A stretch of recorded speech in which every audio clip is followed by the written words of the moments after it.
debating music and politics, poetry. Hello everybody, welcome back. Envisaging how to build a Greece that will last for ages. CoKo plays Civilization 7 for the first time.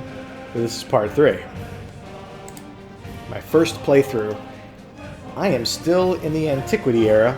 I probably will be for the duration of this stream. I play rather slowly. It's okay.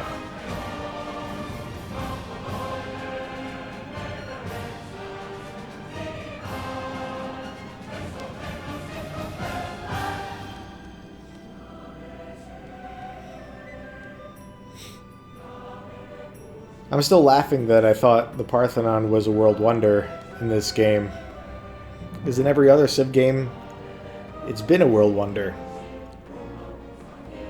And here in this game, I have a task to try and build 7 world wonders in the Antiquity era. And I'm like, great, I got the Parthenon. Nope, didn't count. Not complaining, of course, it's just funny. Like the things you expect to behave the way you remember are the ones that are different.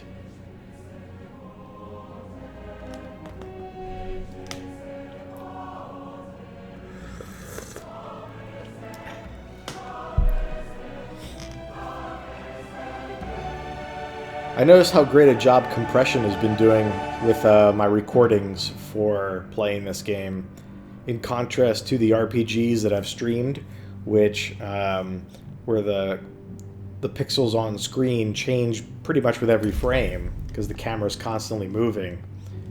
Here there's probably a lot of commonality, like, you know, seconds go by and all these pixels on screen are remaining exactly the same.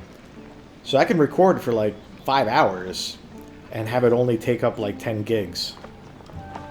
Something like that. It's impressive. So speaking of the Parthenon, there's my Acropolis district with Parthenon and Odeon built together. Oh, it looks so cool. I should take a screenshot. I haven't been taking nearly enough screenshots because it's not on the controller. And so, like, I had to do function F12. 2 keys instead of 1 button. Okay. So what was I up to? I do not remember, despite this being just last night. So these folks are coming after me in my suzerain city-state. Oh, cool. So I invested in this city-state growing, and it looks like it did that. So after it became a city-state, then it's allowed to accumulate tiles, and it started doing so. And it went to the river instead of the resources, but, you know, I guess can't control that. I wonder how the fishing boat got damaged. Maybe this navigable river flooded.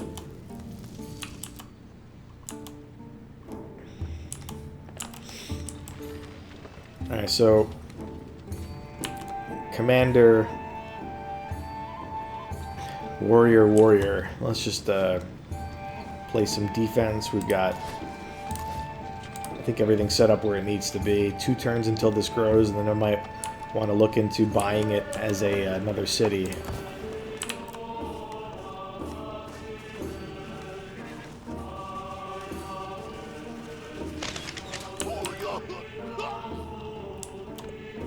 The spoken word conquers all thought, but the written word commands it. So this should be writing mastery? No, this is writing.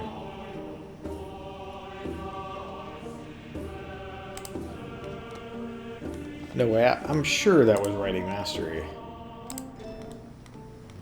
Yeah, okay.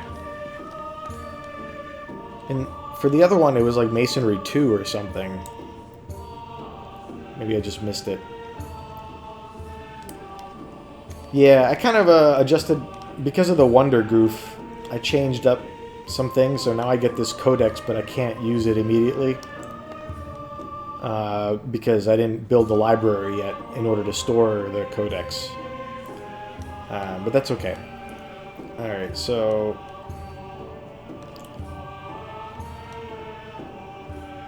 I'm thinking currency is going to be next for the market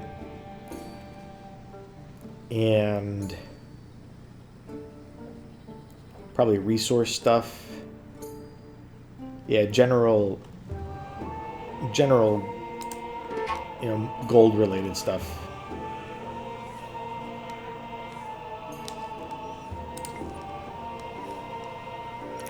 Yeah, nowhere to display codex.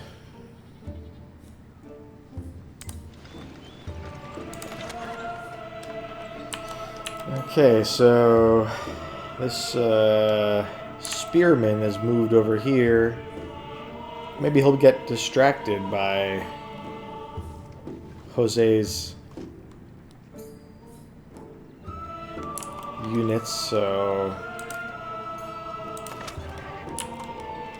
that could be okay. If we got an army commander here, maybe we could take advantage of that, like, group attack thing. Even though I got fortified positions.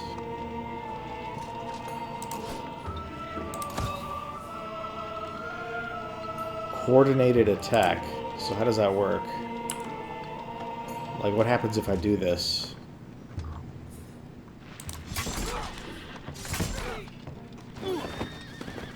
Oh yeah, we messed them up.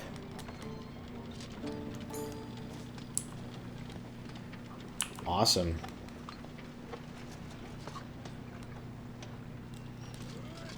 So this tile is still showing as fortified.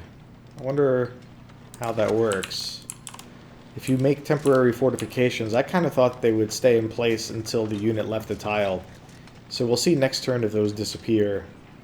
Or maybe there's a different definition to it that we'll find out. Alright, I might as well move the chariot like over here.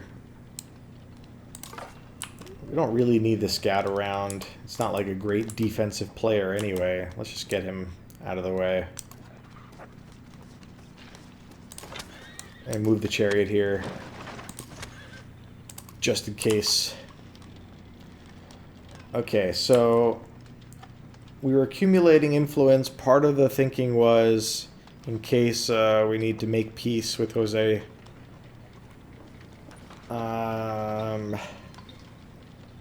There was another reason too that I don't remember at this point. There's something that I was considering doing.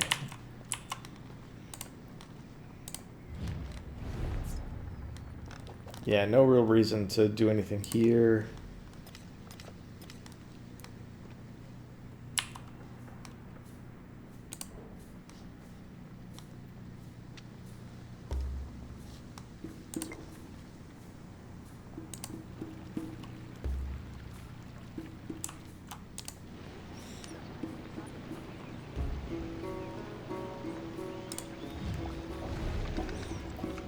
Ooh, I have unlocked an espionage action.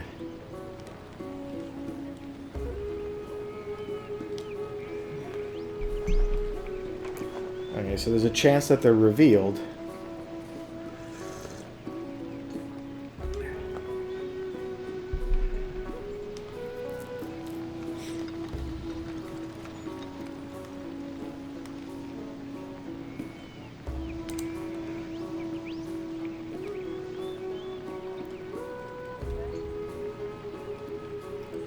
Wow, 100% success chance, but 50% reveal chance if I spend 80 influence. That's a neat risk reward, right? You're gonna get the technology, but it's 50-50 as whether they find out that you did it.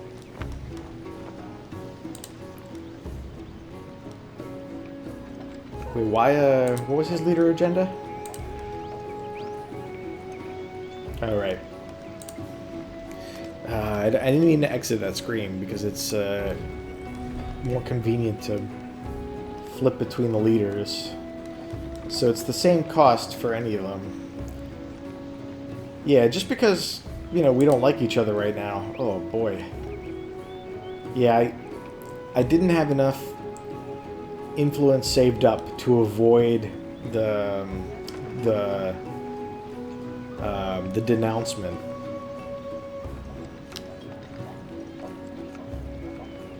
I regret that, but nothing we could do about it at this point. But I'm going to keep some influence around for something. Okay, 2 turns and you grow. Narrative choice. What do we got here? Ah, so we got a narrative choice by defeating a commander. Cool.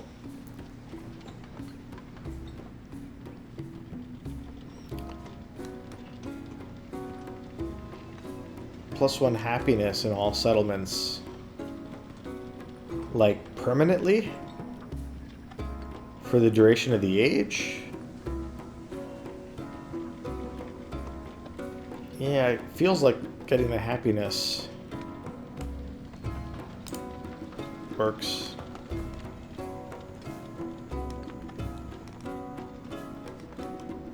Okay, I'll let you heal. So you're making the hanging gardens here. How are they looking? Nice. I want to take a screenshot of like the awesome quarries in this game.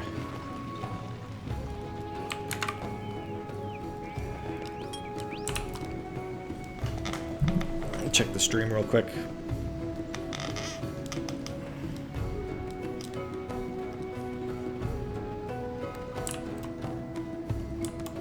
Alright, let's see what happens next turn.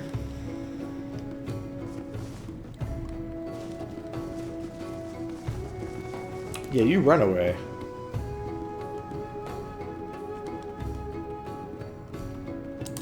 So because of the forest, you won't be able to attack on this turn.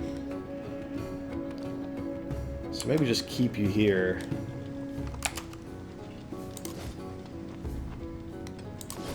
I suppose you could build a so the fortification did disappear, so I was right, I think, with how that worked. It lasts like a turn. So it probably doesn't animate it disappearing from the tile the second you move a unit off, because since this is a turn-based game, if you move another military unit onto that tile within the same turn, it probably counts as like keeping the fortifications intact. It's my guess, which is sensible. I guess we'll make a fortification rather than, like, doing anything else. So Fortify has been present in all the Civ games, and I think the benefit in the Civ games before has always had its effect as long as your military unit doesn't move within a turn. Like, you don't have to, like, select the action. You can just skip your turn, and it'll count as Fortify, maybe? I actually don't remember. But I feel like I'm, like, looking for Fortify positions in this game more than previous ones. Perhaps because of the cool visualization on the tile. Alright.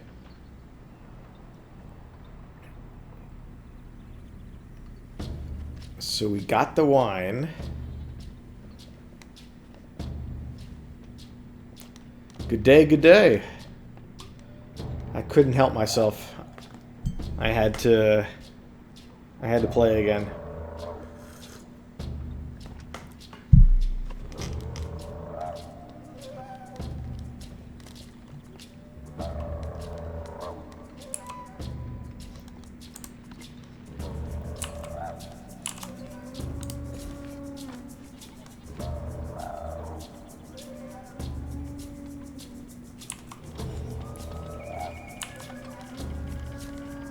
Yeah, in previous Civ games where there was a shared border situation with other cities,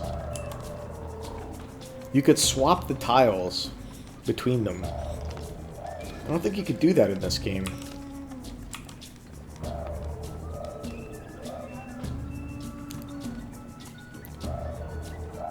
what do I want to do with this tile?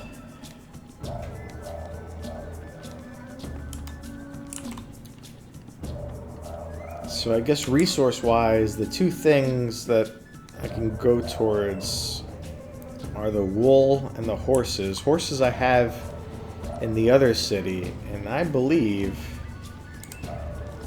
that they count as a global empire resource. So I kind of have the benefit everywhere anyway. So maybe getting some wool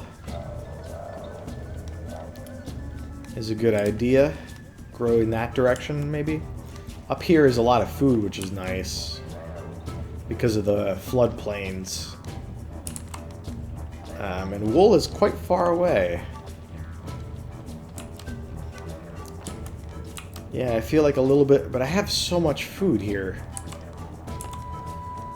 I'm not really starved. We got the Kowlin, which is on a good food tile, as is the Silk, and these two farms along the river.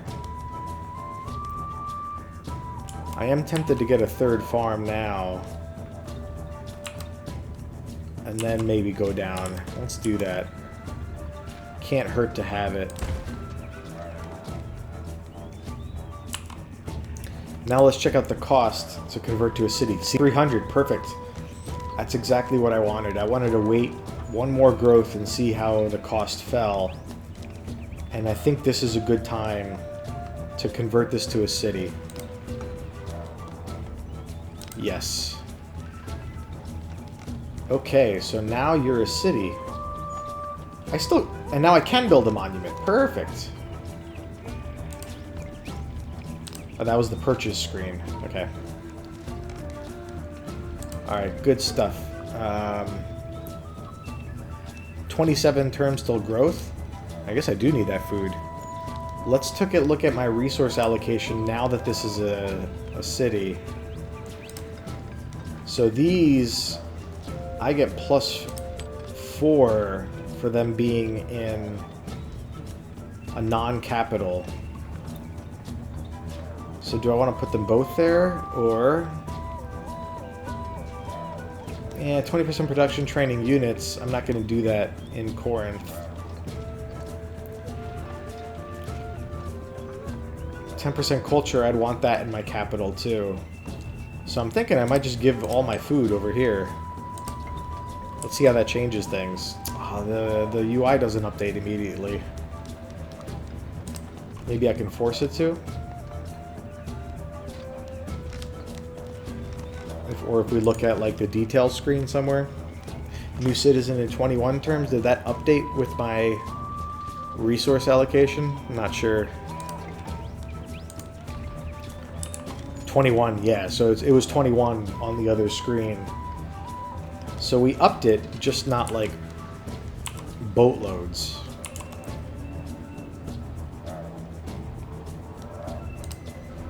That's honestly taking more than I would have expected. But that's good stuff. We wanted that. Alright, so let's plan out our districts. Now that we can build stuff in here, we got these farms along the river to keep intact. We got some resource tiles probably to avoid touching. So the urban districts can be... What's a good way to browse this? Wait, I could build an Acropolis in this one too? Oh, neat.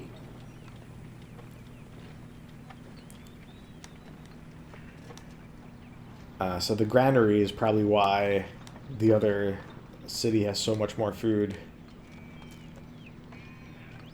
So maybe in this city... So we got 2 quarries in this city too, and 2 plantations. So the brickyard... Alright, so this indication is counting everything.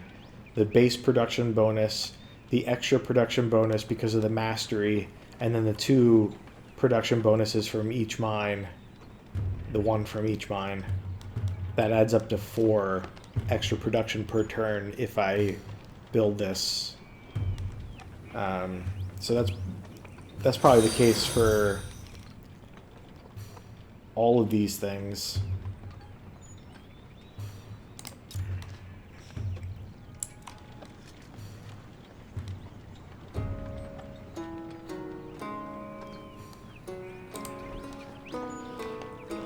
Yeah, I might want to do a library as well to get some more science in my empire.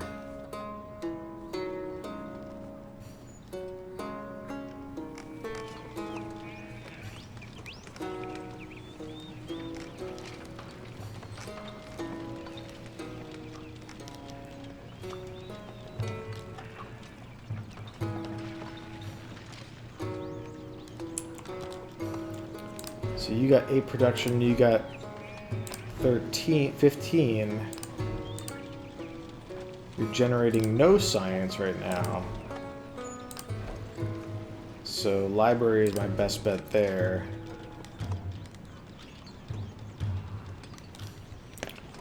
Monument gets bonus for wonder. So if I intend to build wonders, I'm assuming it won't matter if they're from constructed in the other city. So if I build a wonder here, then a monument up here is a good idea. One of these 2 tiles. Where are you getting?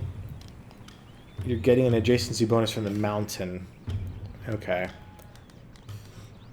That's fine. I kind of wish I could see the yields while I'm making this choice, because I'm not quite sure which rural tiles I'll want to supplant.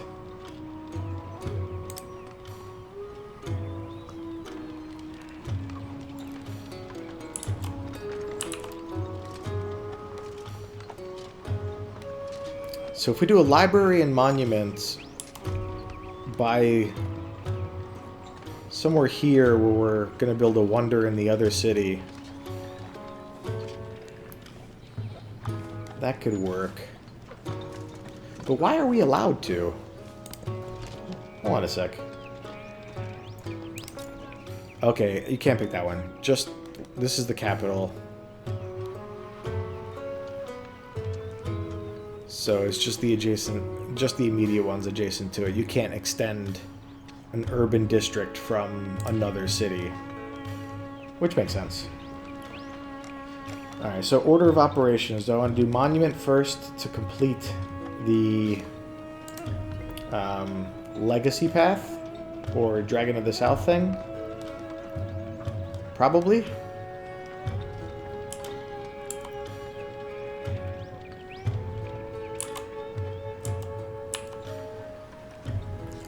Oh, you're still building a wonder, though. I might want to build a library here, because it'll be a bit before a library gets online in the capital, because I'm preoccupied with wonders.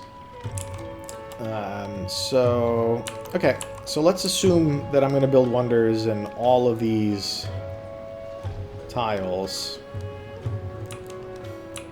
It's these 2 right now that I have access to creating an urban district for my library and monument, which will probably go together.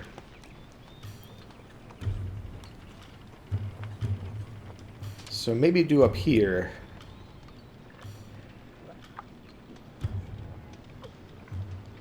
Yeah, I don't see any. What's the other urban district that I might want to make? Granary? Perhaps? Yeah, they can go granary up here, library down here. I don't see a strong pull one way or the other right now. So let's do library, and let's do it here next to the Acropolis of the other city. And it'll get the library will get a bonus from a wonder that we build up here, as will the monument. So, and we still get 1 resource adjacency from the marble, which would be the same here, resource adjacency from the Kowlin.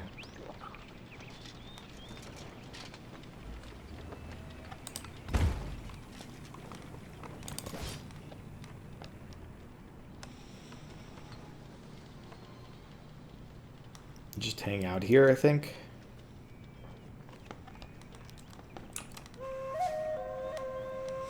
Yeah, so they're busy fighting the city-state or the independent people. Should we go check stuff out? Now, let's just hang out here, see what's up. You can stay put. Okay, let's, I guess, get back to exploring.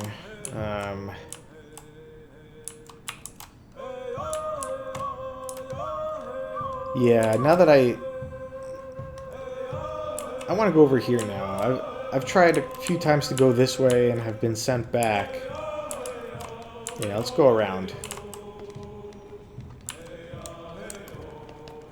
And let's turn off the yields now that I'm not doing analysis.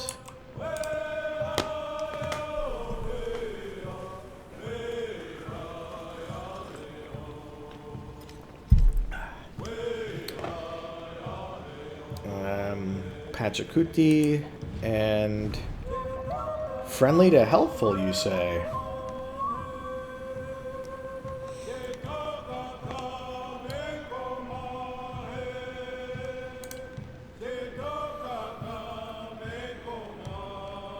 Very nice. So we'll see how that goes. They brought an archer up. This city-state is very annoying. Or this this independent people. This independent. Let's just say independent to minimize words. Which one is it? Yadapura.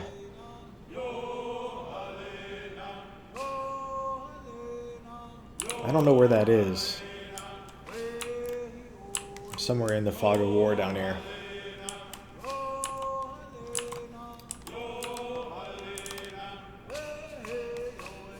Since we've got an army commander, let's test out how this works. So, assemble units. Gather adjacent land units. Okay, let's move you then a tile closer. Maybe we do the same with you? No, you can't get there in one turn. That's fine.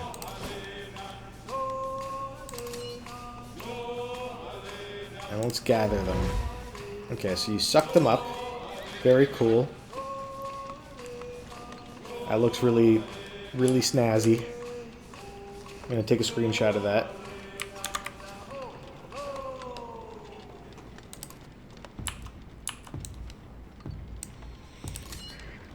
And now I have full movement with the army commander, even though I moved some of the units already, which is cool. So I assume there's good defense with them compact. Let's find out.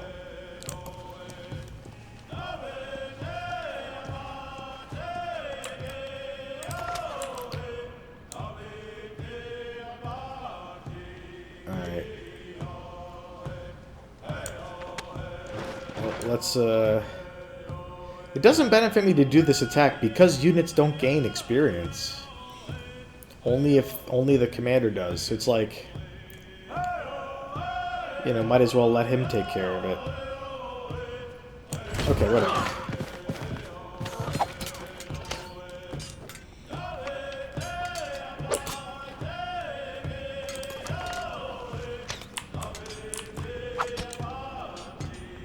So if I move the scout in here, will that keep the fortification?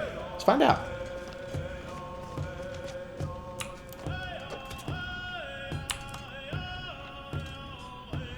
Hey, I'm not starting the trouble. It's a hostile independent. I just want to be left in peace. They're the ones marching up here, causing trouble.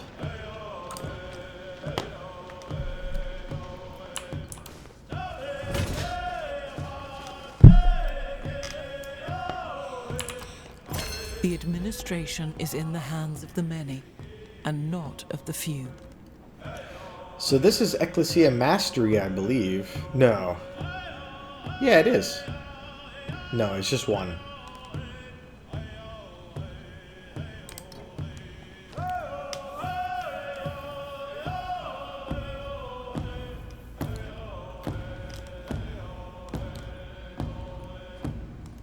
Okay, these policies look fine for now. I might take another glance before the end of the turn. So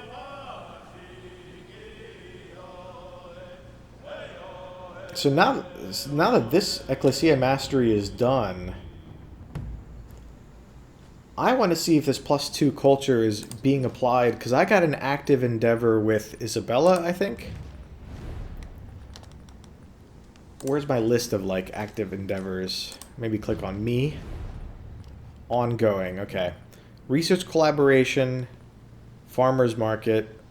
Those are both active endeavors. So I should be getting culture per turn because of this mastery now from that. So let's see if there's any indication of this.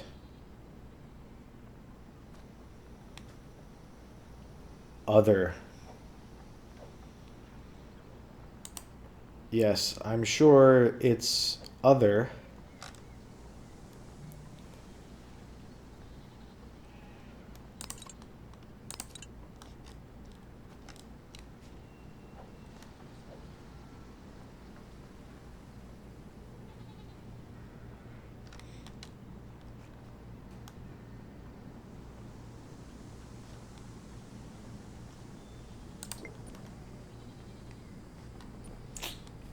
I would love to see another breakdown.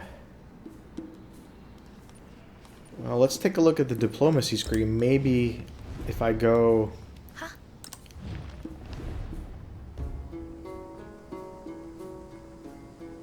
It doesn't show up on the tooltip there. I think it's applying because 38 culture is more than I had. By a lot.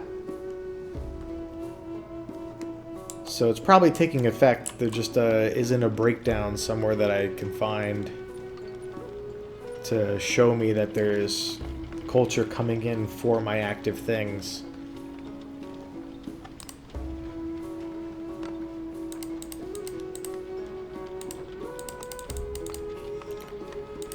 Like this other. It's all here in the other. Where does the other come from? Show me. Alright. I'm sure over time they'll add, you know, more information, and if not, the base game modding community will do that, all that good stuff. So the fortification stayed because of my scout. That's cool. And this warrior attacked the commander, huh?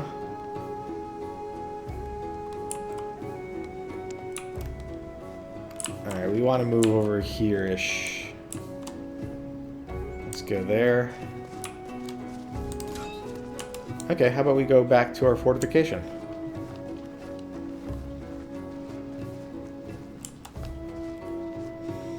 Sorry, sheep.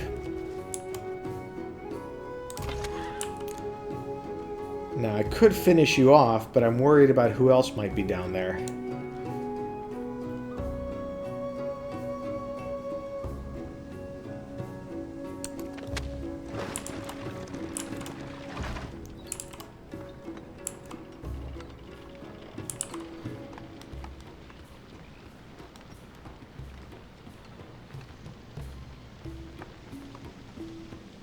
So diplomatic action promote growth has completed. So that's this. It's interesting how if you click on the name, that doesn't go to the screen like in previous Civ games. It's the tile. Okay, so if I promote growth, I just give you food and you grow wherever you feel like it. Which doesn't help me. Maybe a trade route. I mean, I feel it doesn't feel like a trade route would let me choose for you to expand here. How do I take over you? Can I, like... That's what I was considering saving up influence for. 240 influence, and I can incorporate you into my civilization. Yeah, that's what I was saving up for.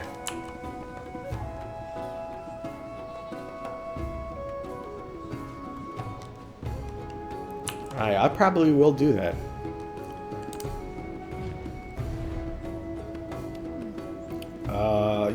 alliance with Pachacuti. You're a...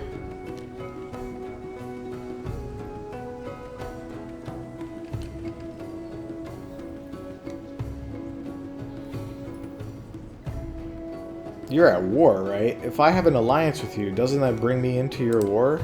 Right? Let's look at your relationships. Hello.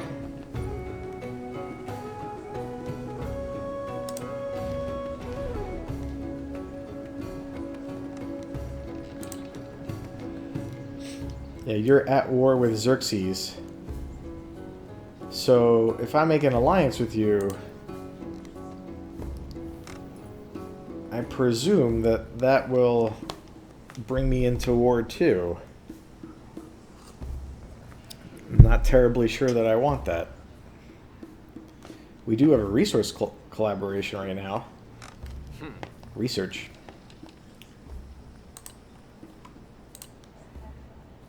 Yeah, I got plenty of goodwill with you, so I'm going to reject the alliance. Wait, where is Xerxes? Maybe we just, you know, take care of Xerxes together or something. Egyptian Empire. Isabella of the Egyptian Empire? Is that what you are? Yeah, you are. Okay, so that's where you are. I don't know where Xerxes is on the map.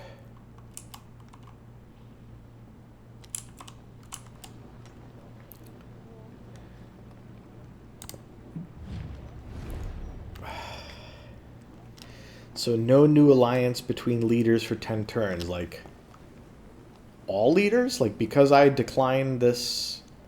I assume it means the two involved in this alliance. Like, how could my choice here influence other people's potential alliances? So between these two leaders is what that probably means. And my relationship worsens. I don't... Alright. Well, let's be allies and let's see what happens with Xerxes. I'm gonna regret this. So am I at war now?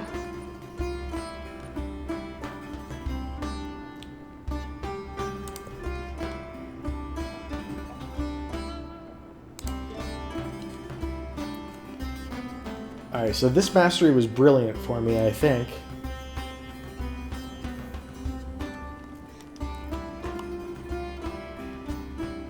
Hoplites gaining combat.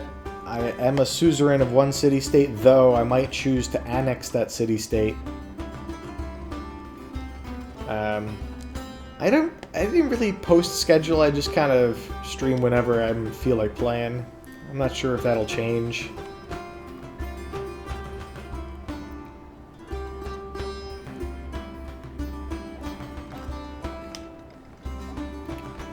I don't have rough terrain for the Oracle, like in an easily accessible place.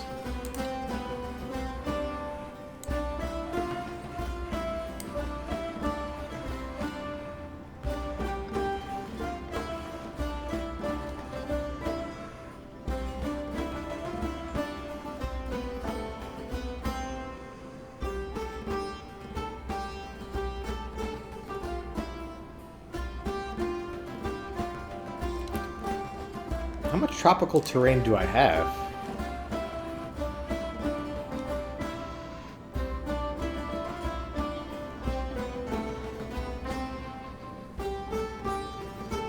None?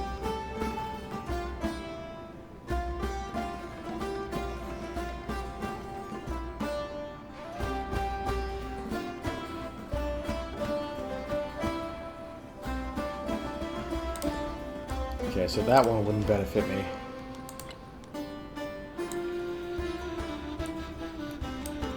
Alright, I think it's time for Code of Laws.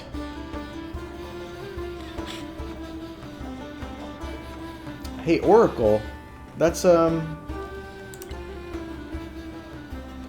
there's two ways to unlock the Oracle. That's kind of cool. It allows you to focus on your civilization-specific tree while still getting access to that wonder. Or vice versa. Alright, Alright, let's do Code of Laws, and let's get this merchant thing going.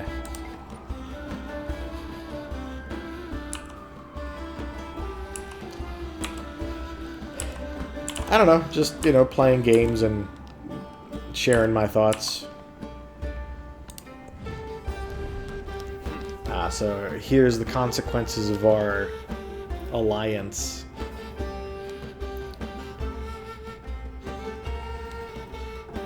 So we have a choice. Either you will end your alliance and not join the war. So does that result in a diplomatic penalty that I would have suffered had I rejected the alliance to avoid war? It would be an interesting loophole if it doesn't.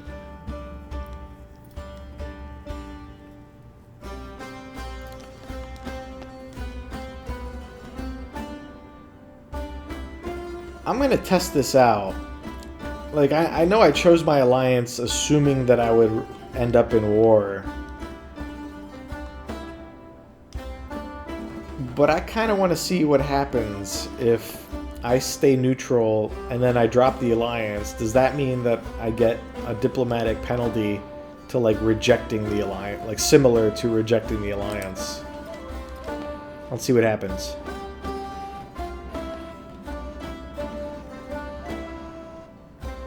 Okay. So it definitely had an impact because my relationship with Pachacuti.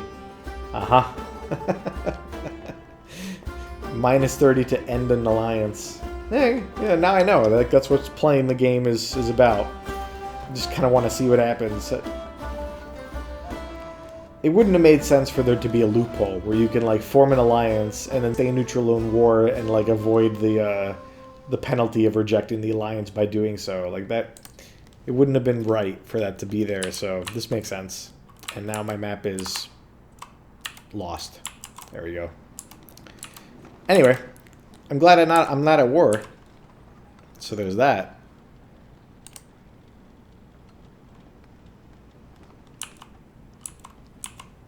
Alright, I'll consider it, but thanks for leaving your info.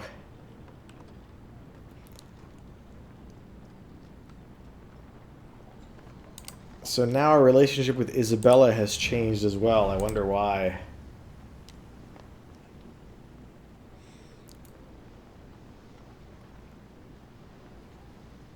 I'm not sure. No, I'm not at war. I was offered the option. I think it's an option that comes to you because you might have an alliance with another civilization, with another leader, and then they go to war after that. And so you're then put to the choice of follow the leader to war and maintain the alliance, or say, I'm going to stay neutral in this, and then you disband your alliance for a penalty of the 30 diplomatic points. So effectively, that's what happened to me. Like, I formed an alliance, but then immediately backed out. So it's just treated as, you know, as if you're backing out of an alliance that you had before. So, you know, Pachacuti views it as, like, me kind of abandoning him. Being like, nah, this war is yours. Like, I'm busy. And that's okay.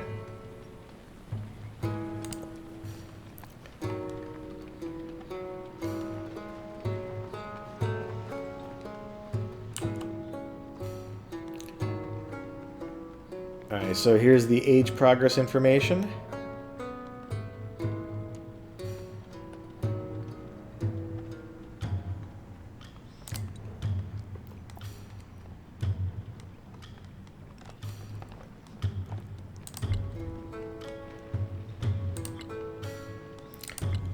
I have done nothing.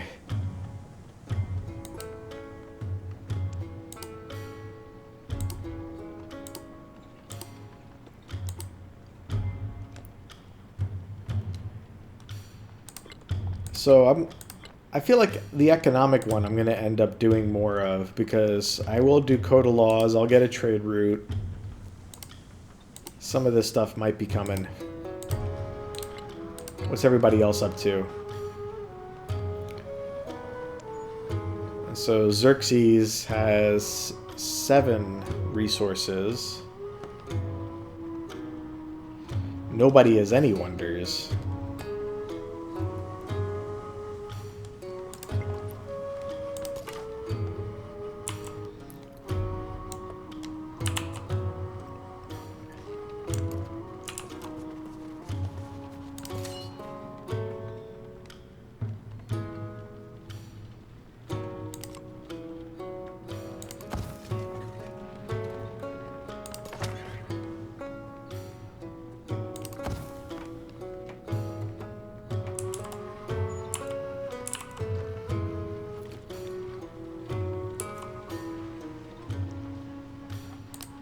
I wonder how much a monument is to buy. 300. Oh, so you can discount things by doing production on them. I like that. So you can produce half of the library and then buy the rest. I'm assuming.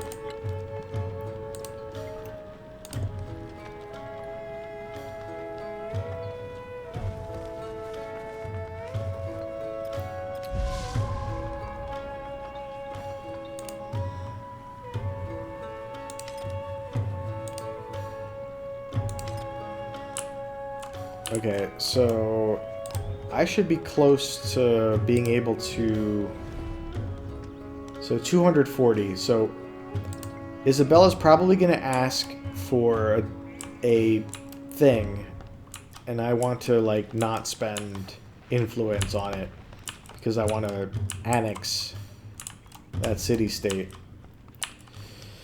Okay, so...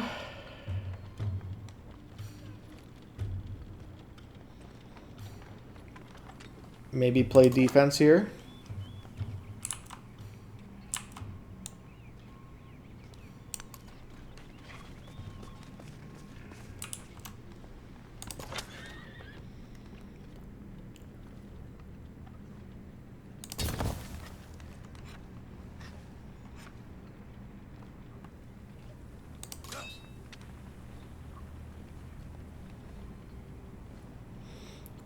So when they're all together, the army commander, like, takes the hit first.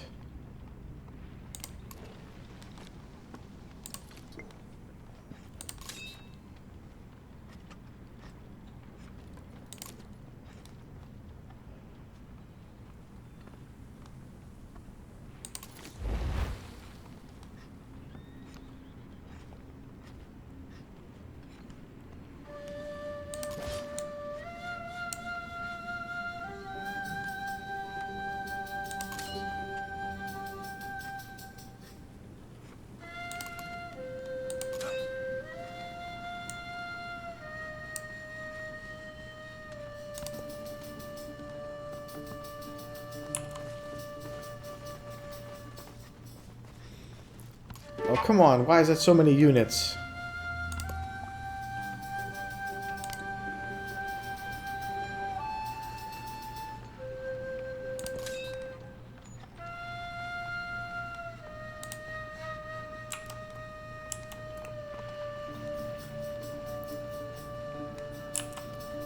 Okay, we need to take care of you, but there's only one person who can attack.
No, don't run away.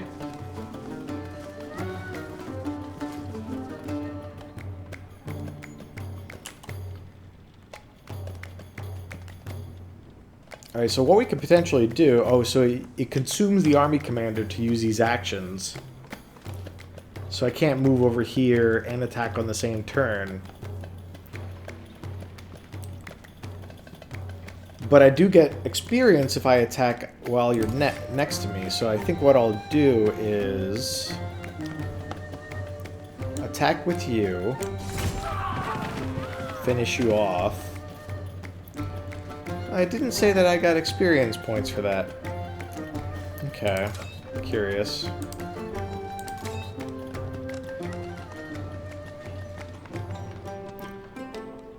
So now I want to move you into position here. So let's get you here. And let's get you here. And get you here.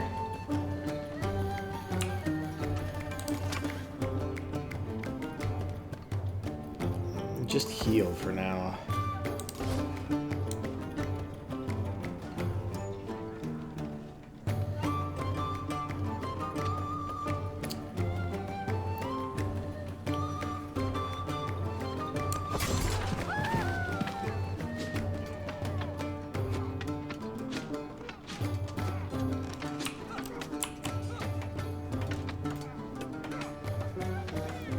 Come on, they got like, you know, daggers.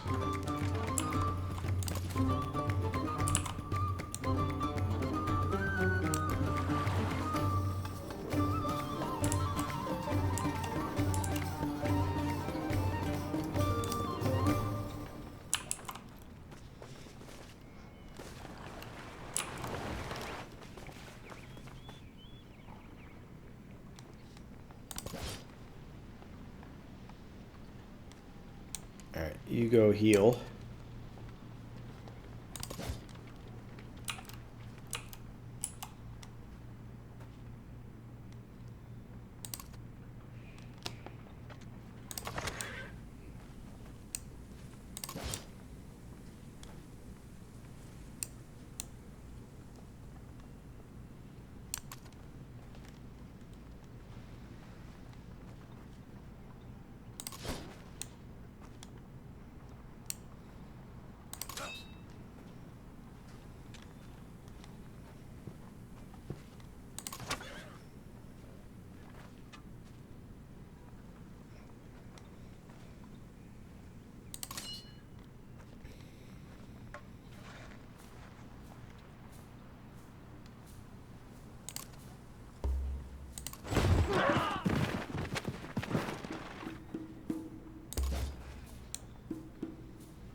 Alright, let's do it. Let's incorporate you.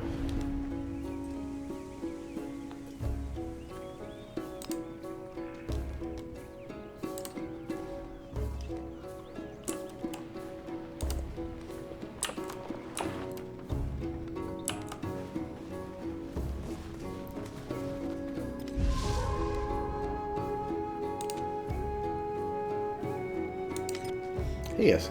Rogue settler. Where are you gonna go? What are you gonna do with that?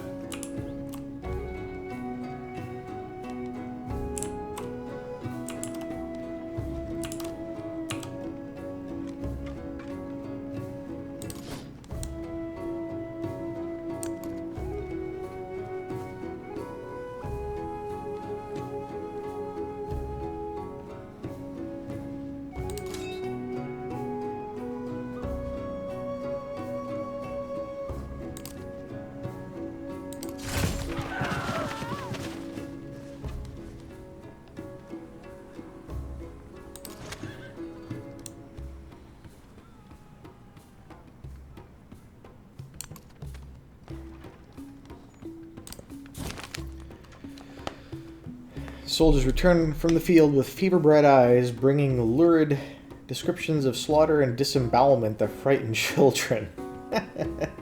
Nice. Even the new conscripts are unsettled. So we can get +2 combat strength on all units. Or -1 happiness on military buildings, but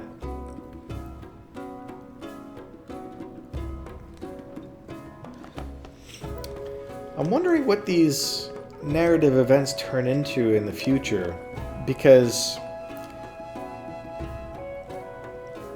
getting +2 combat strength on all units just seems like a good thing with no downside. But getting +10 production at the expense of -1 happiness is like a trade-off one. Like seems like I guess because +10% production over the long haul is such a better bonus than the +2 combat strength that they need to make it more equivalent somehow by including a caveat. So I don't really intend to build a lot of military buildings, like barracks and stuff. But I still wouldn't want to have the happiness penalty on them be something that makes me, second guess it. And I don't expect to be churning out military units such that the 10% production is gonna help me in a big way over the long run. So I might just take the combat strength and call it a day. Now, narratively, I'm sending them back to the battlefield after, they describe the horrors of war. So, that ain't a nice thing to be doing. So I'm wondering if that turns into anything from a narrative perspective in the future.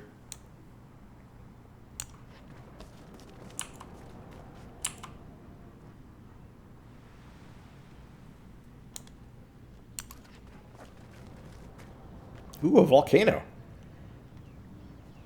See, here's some tropical terrain. Why couldn't I be down there? Okay, in 2 turns I get a wonder.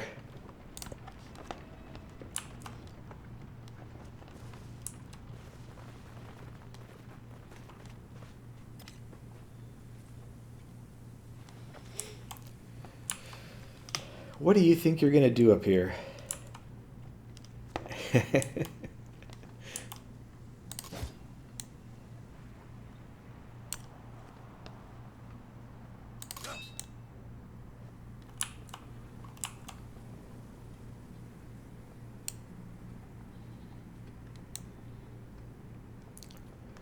Oh yeah, I can cohabitate. Army commander. Yeah, there we go.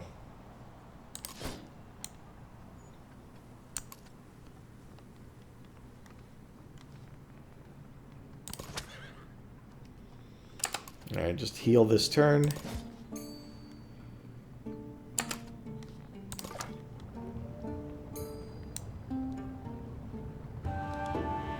Yeah, let's go around the coast. Oh, these water tiles are so pretty.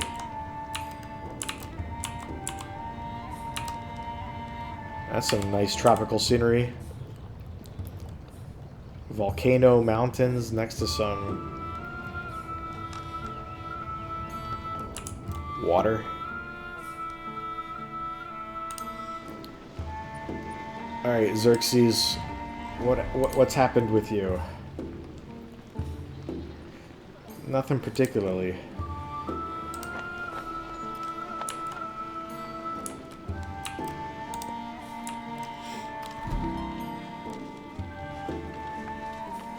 Hey, Xerxes and Pachacuti made peace. The canal water gushes from above into the gardens. Fragrance pervades the walkways. Streams of water as numerous as the stars of heaven flow in the pleasure garden.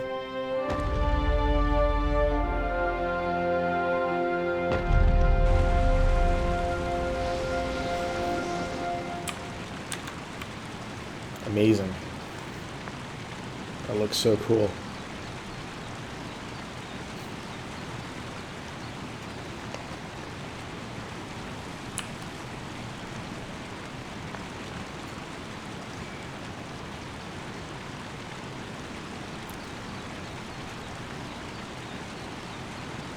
I don't know, is that a quote that we can reliably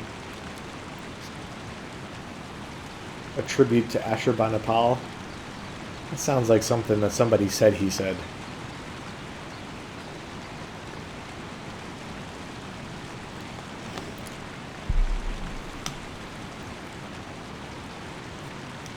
Yeah, I just want to sit here and take it in for a second. It's so richly detailed.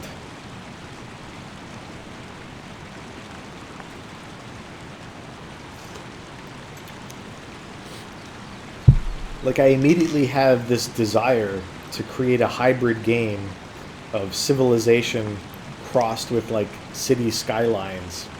So you can, like, make your civilization on a grand scale with the strategy 4X stuff. And then, you know, click a button and, like, walk around. Like, take a camera view down to the ground level and just, like, explore the stuff you've built. Like, I want to live through the eyes of a citizen who's, you know, spending the afternoon going to the Parthenon and then coming over here and checking out the Hanging Gardens, going to this palace. Pretty dope. An eye for an eye, a tooth for a tooth. And gotta add lots of roundabouts to keep traffic flowing. Alright, so now I can do a merchant, and I get a free one. Awesome. Alright, we created our first wonder. Yes, that's our goal. But we need more wonders. More wonders!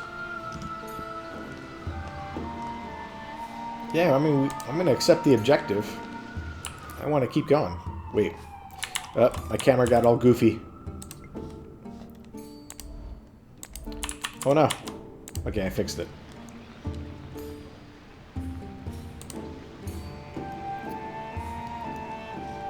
Alright. We completed this civic as well.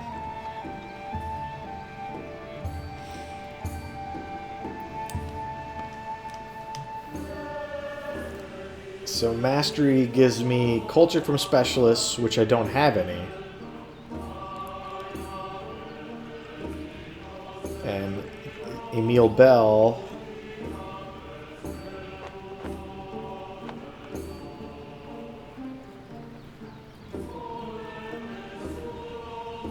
That's a pretty good wonder for me.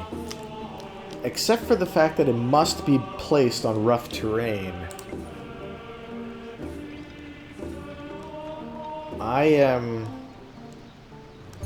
lacking in rough terrain in my cluster of wonders.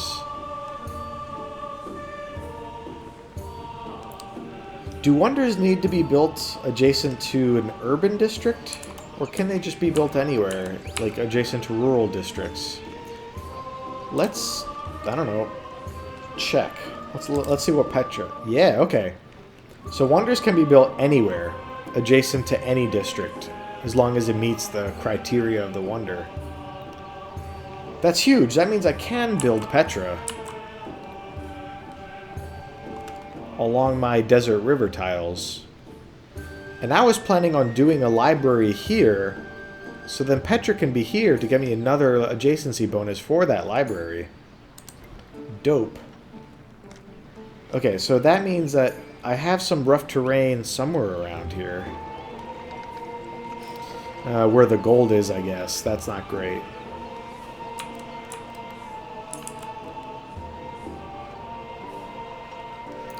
Okay, so I probably don't want to do that wonder.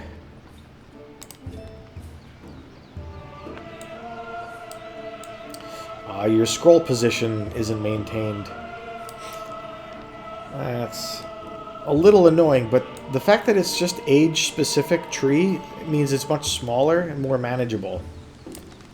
Okay, it responds to the scroll wheel, so that's good.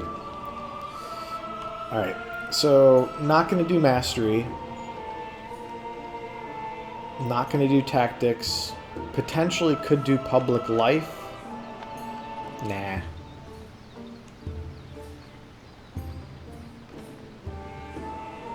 Ooh, this might be a good one for me. Citizenship. Yeah. Cultural Festival. Weiyang Palace. I have plenty of grassland tiles. Drama and poetry for construction of culture buildings as a policy. Okay, citizenship is very good for me. Do I want to do mastery of this first? So... probably. Let's do mastery of this first. Complete my Greek civic tree. Because I probably will acquire enough influence to start doing these endeavors and sanctions. Oh, so the Delian League is a policy slot, meaning I'll have to apply the card before I do the endeavor. So I'll have to kind of plan ahead with the endeavor, which is fine. Just have to, you know, remember to do that. All right, so we got that going. Wonder completed. Next up, we got to do the library in Athens. And then maybe we'll do Petra. Or the Great Stella for the adjacency with the library over here. 15 turns is not bad. And I get 200 gold. Yeah, I want to do it over here for the adjacency. Oh, so you get +1 science for that, being adjacent to a science building. So the adjacency goes to that tile, not the library tile. Fascinating.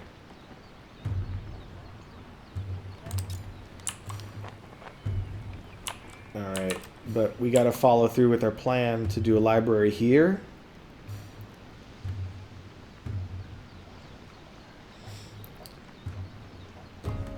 What's our food situation look like? We have plenty right now, but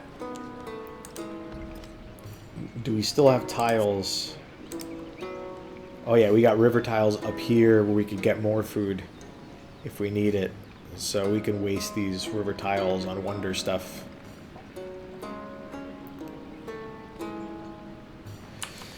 It is kind of a shame that we'd be building Petra on...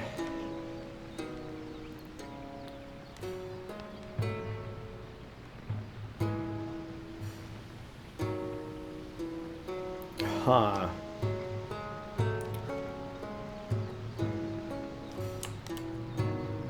So farm, farm, farm. These are not yet active. We could choose to use them later.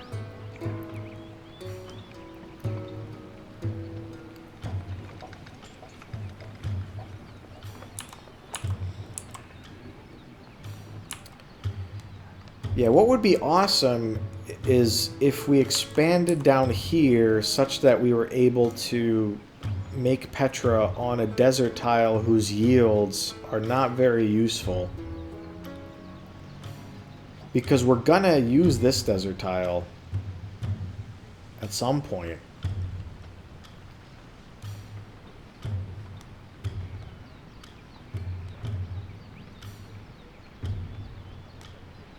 I don't know. In any case, we can build a garden if we need more food, I guess. I wonder what this great person does. It only takes 2 turns to find out.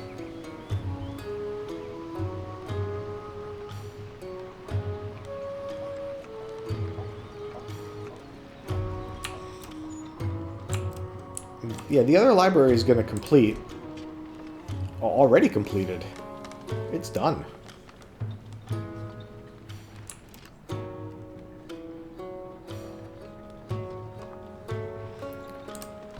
So that means we can assign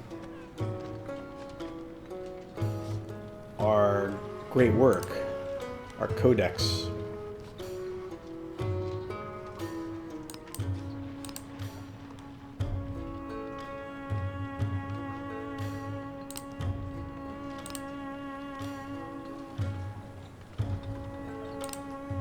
Do we get any bonus for having 2? I don't know.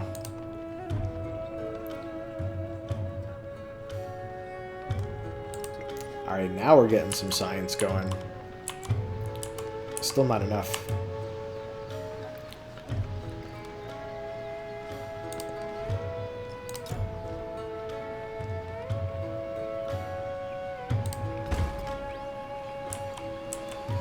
Alright, sorry, awesome river tiles. I'm stealing you.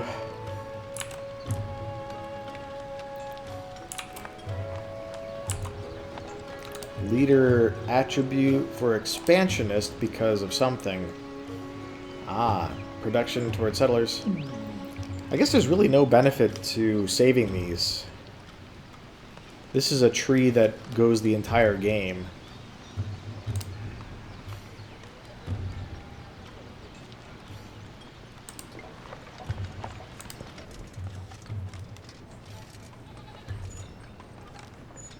Alright, so we want the monument, and I don't really want to wait for the gold to accumulate.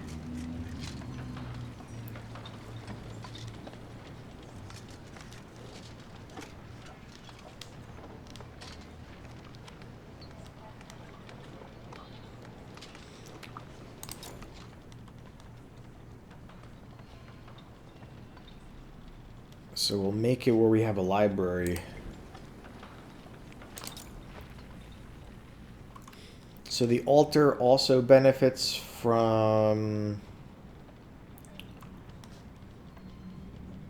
wonders. +1 happiness for wonders. Good to know. The brickyard gets culture for the wonder?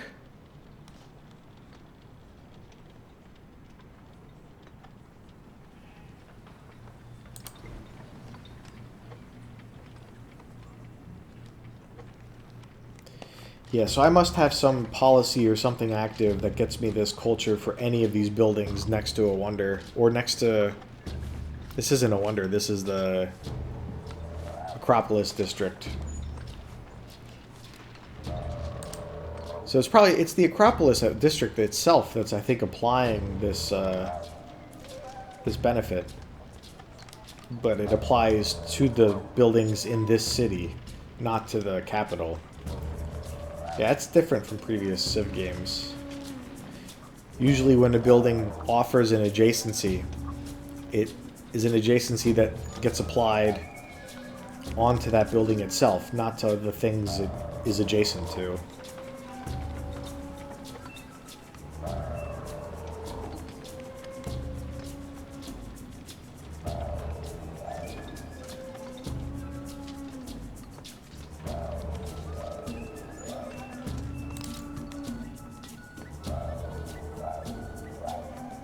Yeah, let's do this here as planned.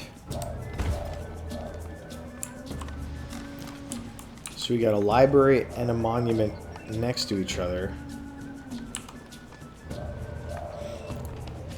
Yeah, I like how they've enumerated all the combinations of things that can go in a district together and created, you know, the right arrangement for them.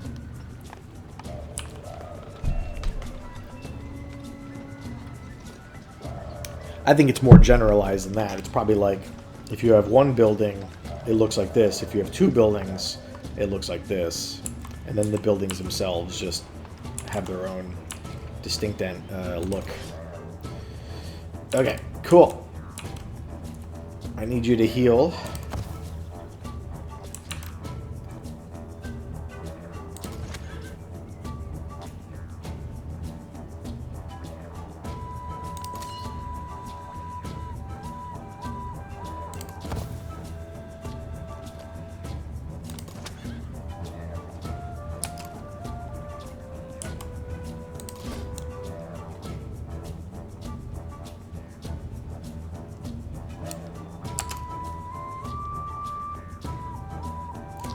he comes here, then he'll have 2 able to attack. I'd rather have my hoplite absorb that hit.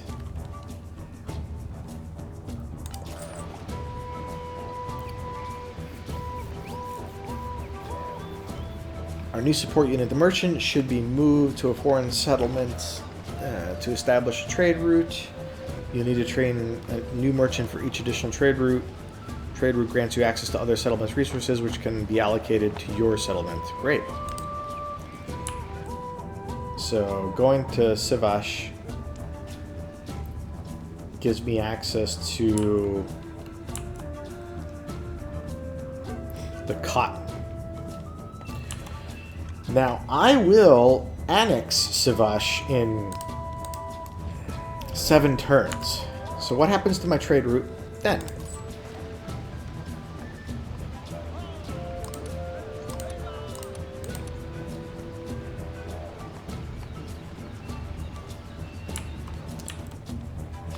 I don't know. I guess you can't send trade routes to your own cities. I have a feeling Gungai has been taken off the map. Alright, this is my only option, so I guess let's do it. What are the other options for the unit? Build road to settlements. Ah. You know what would be kind of cool is if I use, once this is annexed, I build a road to it. That would be pretty cool. Alright, let's do this for now and see what happens. Wait, how come the trade unit goes through Corinth and not like directly?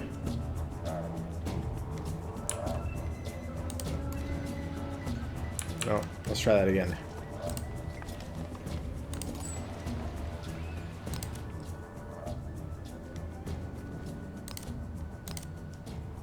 So what do I do now? Press this?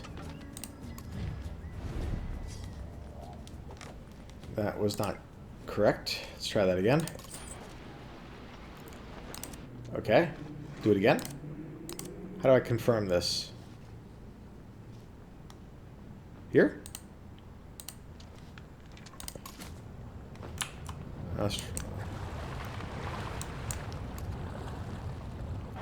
Ooh, elephants.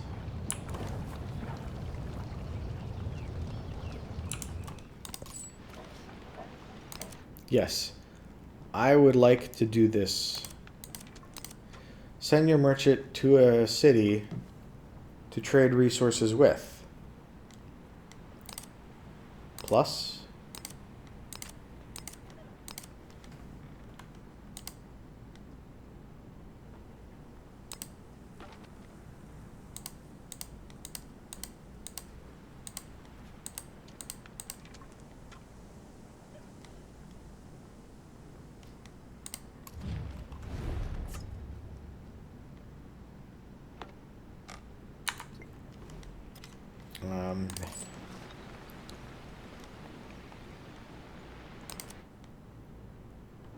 Okay, how do I confirm this?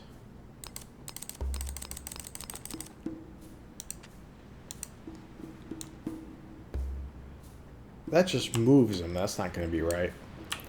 Do I have to move you to here to start it? That doesn't make sense.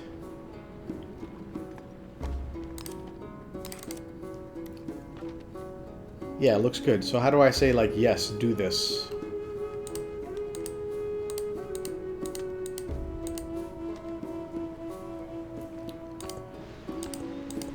I am losing my mind.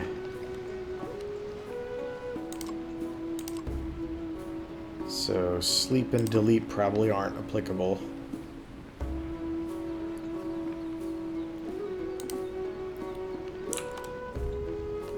Okay, I guess I'll move here.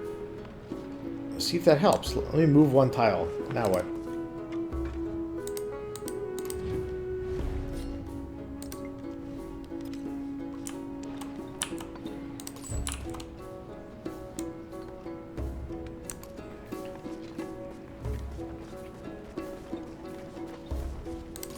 Alright, does that change anything?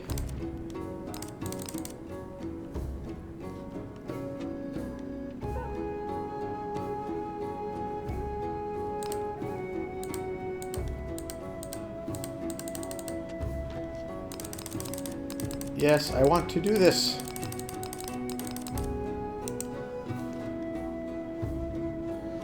Alright, we'll see what it looks like next turn.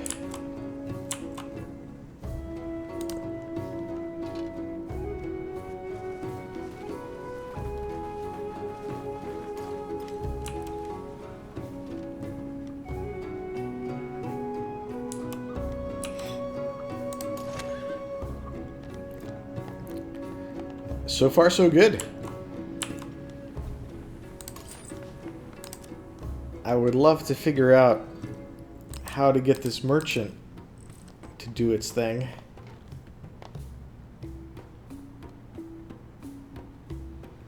I have a feeling that the game because the nearest trade settlement where trade route can be established, do I have to move you to here and then establish it? Okay, let's try that.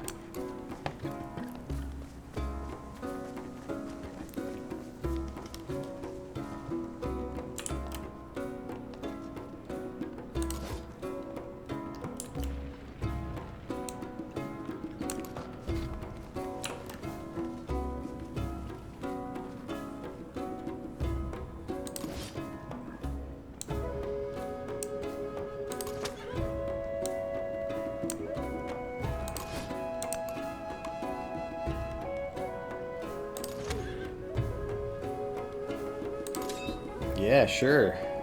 Let's command. Coordinated attack. Do it. Brilliant.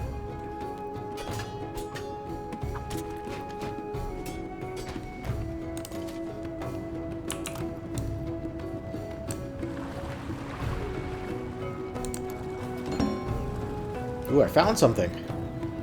A new continent. Our explorer is naming it Amasia, but because of the other info screen, or the lens for continents, I already knew it had that name. So our explorer did not name it that. Liar.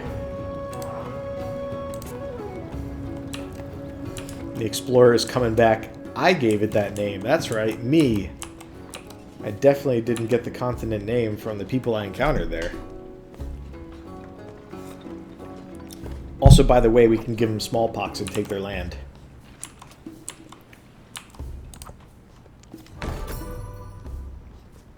Somebody built a wonder. Mundo Perdido. And other stuff happened. What are all these things that happened? Ooh, Isabella's helpful with me. Alright. I don't want to use any influence yet. I want to let my mastery happen so that I get the benefit of establishing the influence with, like, the policy card. So all good. An open market. The open market telling you. All right, that was a thing I had with Isabella. Okay.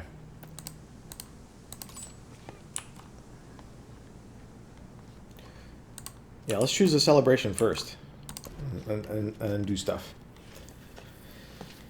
Sweet. So we got a new social policy, and since we're an oligarchy, we get a choice.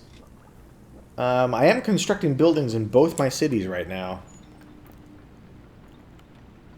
And although my food growth is not as good as it once was, I'm still close to a new tile, and I'd still rather have the buildings faster. Yeah, it bought me a turn, so that's good. Alright, so keep these as is. Influence per turn, that's fabulous.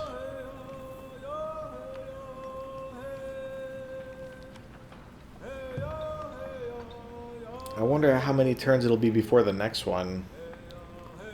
I'm not sure just yet, because I'm going to want to apply the policy card I get for finishing the social policy, the civic. I'll get a chance to change policies when I finish the civic. So I don't have to worry about that.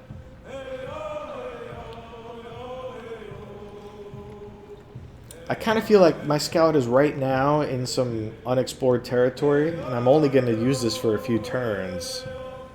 So let's get a little bit of benefit on that scout's ability to explore just temporarily.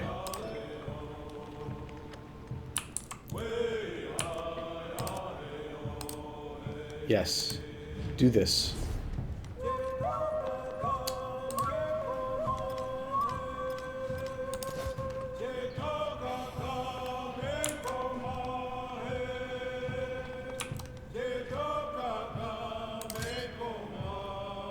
Alright, well that's going to be the end of you.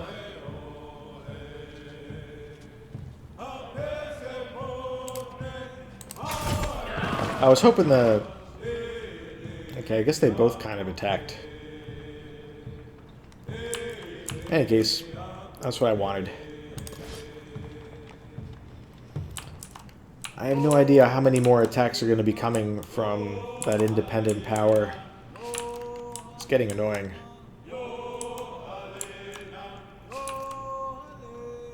It's kind of nice not having to worry about like barbarian encampments spawning in the fog of war and just like showing up with units.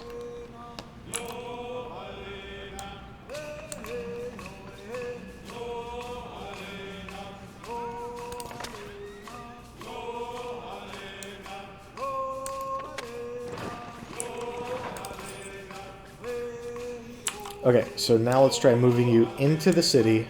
There we go.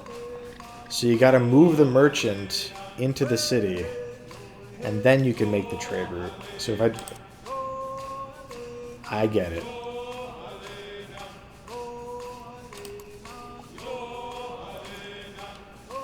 Trade. Oh, and the road gets built instantly. Lovely. So even when I annex the city, that road will now be there. But as I say that, I kind of realize to myself, I think the game automatically builds roads between cities. So I probably would have gotten that anyway, even without the merchant.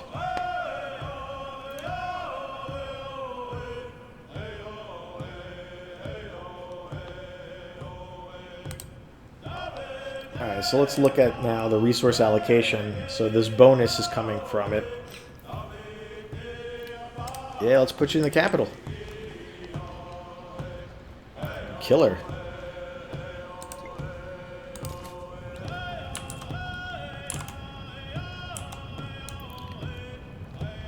Alright, so I don't have open borders, so I'll have to go around.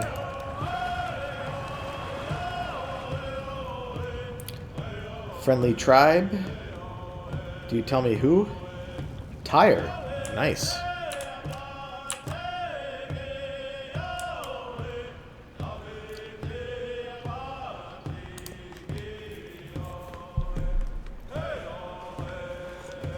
Oh, come on, leave me alone. I wonder if I have to protect my trade route from hostile units. Hey, I assume so. That's a friendly one from... Oh, Gungnei's still around. I don't know, your borders look all weird. Something happened to you.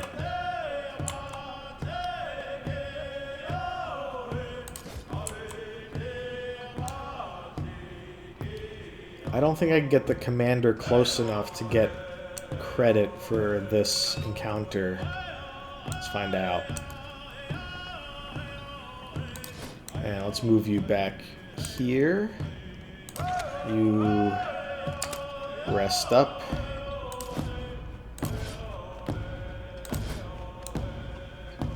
And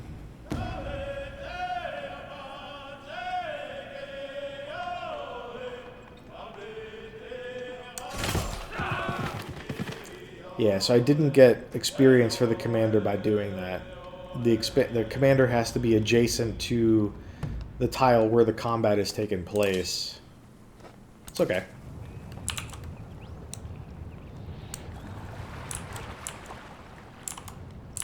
This might be the southern edge of the continent. Let's go here and find out.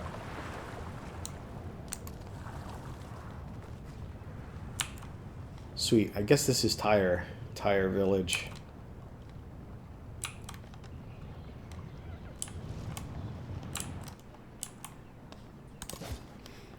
I should build another scout.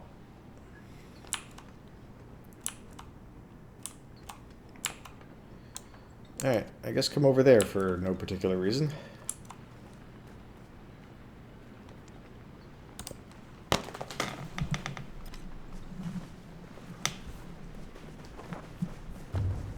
When I was young, I thought that money was the most important thing in life.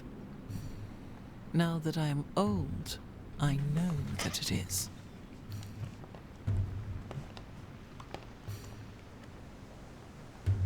Well, Oscar Wilde had it, so...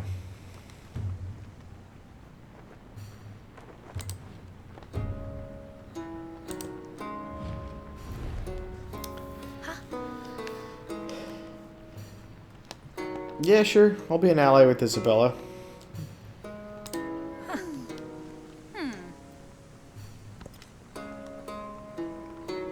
In 3 turns, I get the policy slot to improve my endeavors.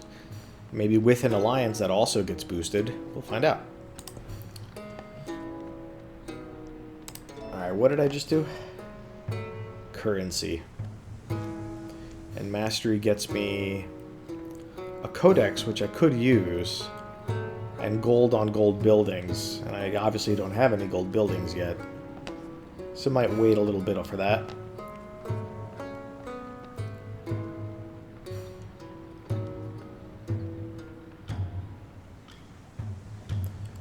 Get lots of happiness for a villa next to some wonders. That's cool.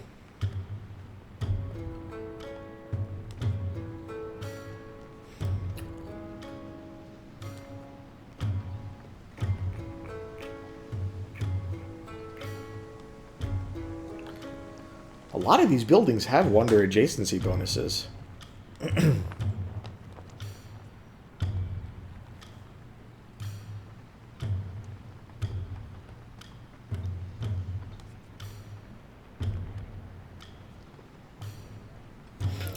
Ooh, amphitheater. And a blacksmith. Production for each adjacent resource and wonder. Yamahama. That for me could be... There's too many things though, like, to conflict with each other, right? Like, I mean, this isn't a complaint. It's because I don't know, like, the optimal build path as I might have for, like, Civ 6 or, like, my preferred optimizations. There's a lot of things that can be boosted by wonders, so you're gonna, like, I use, like, the library next to wonders to get the science bonus. But if I wanted, like, production bonus, I could make a blacksmith adjacent to all my wonders and resources and just get tons of production. But then I wouldn't have that slot available for other stuff. Alright.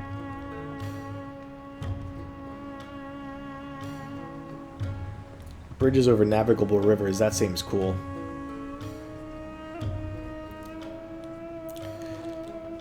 I don't know where I'll build the blacksmith or amphitheater, but I feel like having the option to build them is probably in my interest.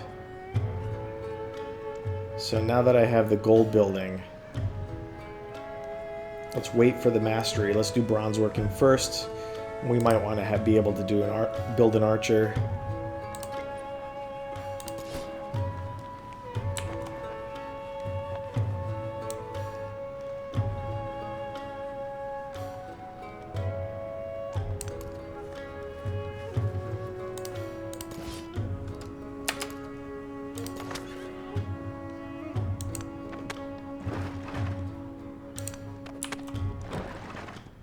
Okay.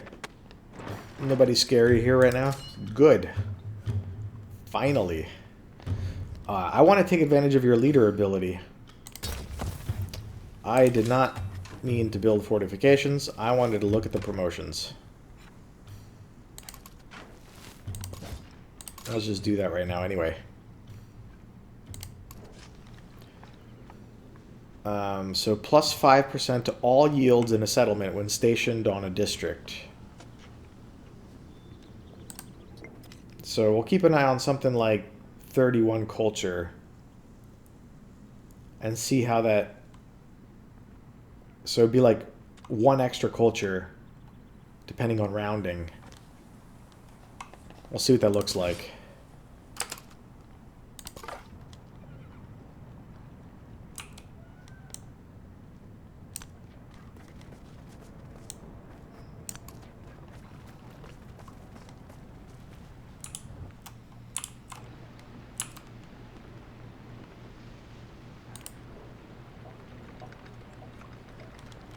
Really? An unmet player has done Silk Roads?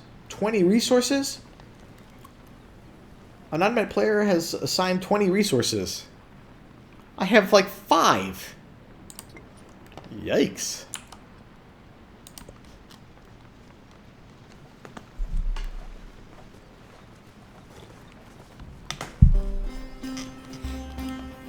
Aha. Now I can do specialists.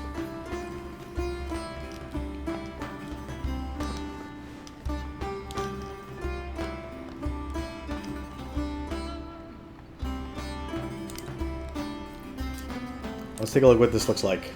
So 29 food.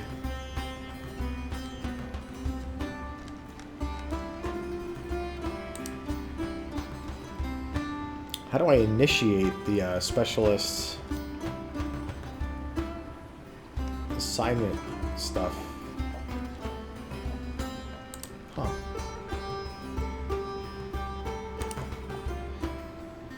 Yeah, I know I have negative gold per turn.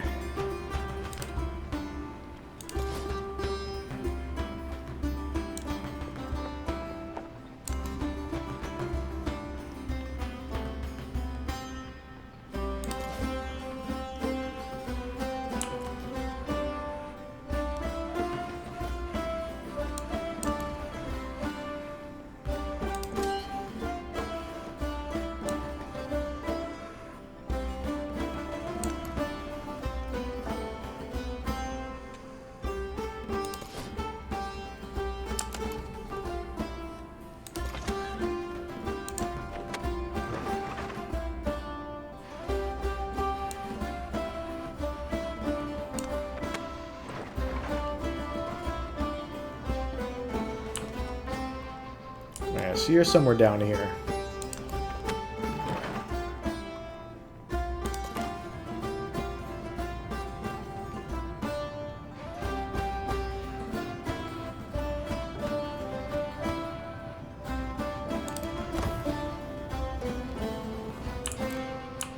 Nice. That's a cool way to look into other players' cities where you don't have open borders.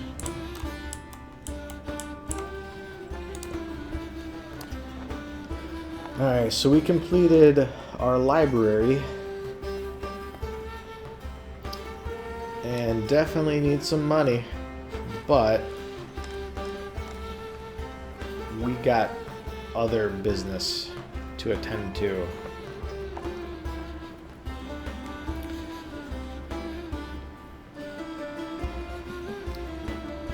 I want to see what this great person does before I do anything else.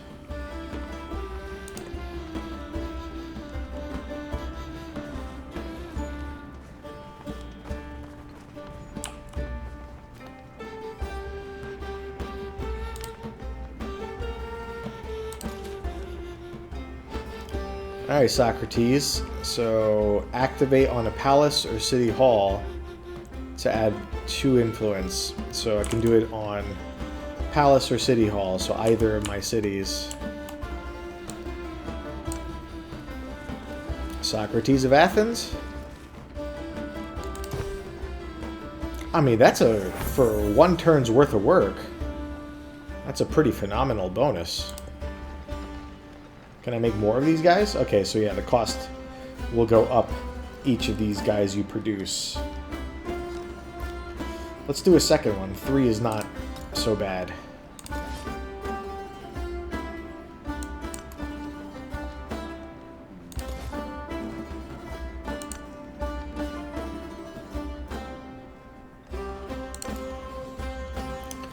I'm going to annex this soon. I should have one of these military units stay down there.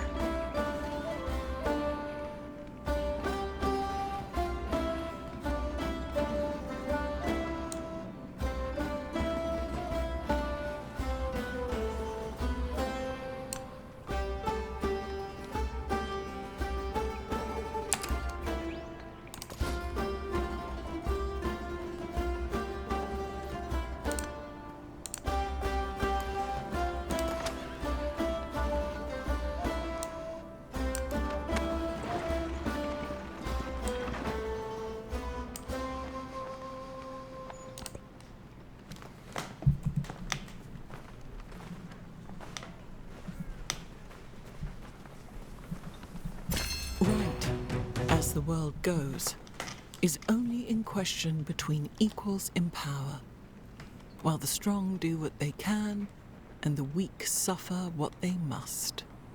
Yeah, it's the same chord as the Civic.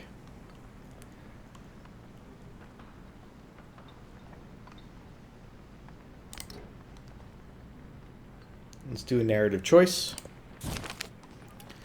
Influx of cotton means rapid changes for the fashion scene. Alright.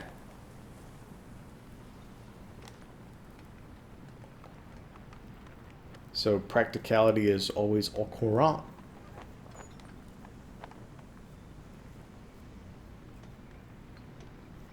Time to get weird with cotton. Love that. Yeah, time to get weird with cotton. I think I'd rather have another celebration come sooner than another Civic. And we can grow... Aha, here we go. You have now been annexed. You are mine to control. So we want to move up towards the camel and the dates, I think. Maybe this city should build Petra.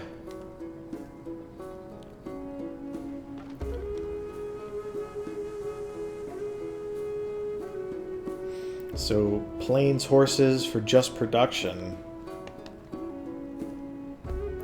Don't like that.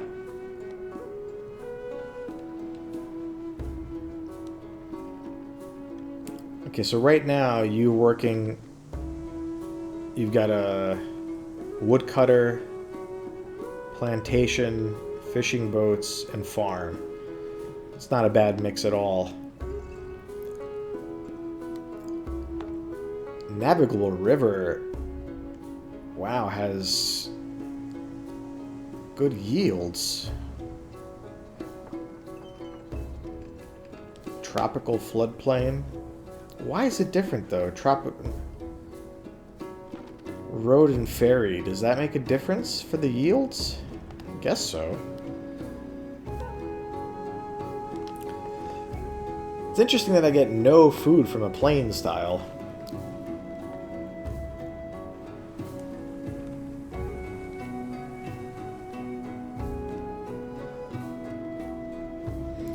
Yeah, it's tricky business because I want to be able to get these resources, but the path to get there doesn't have a lot of food. There's food down here, but no resources.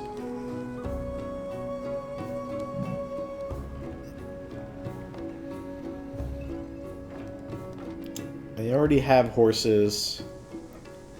And I don't really think a second one is a big benefit to me.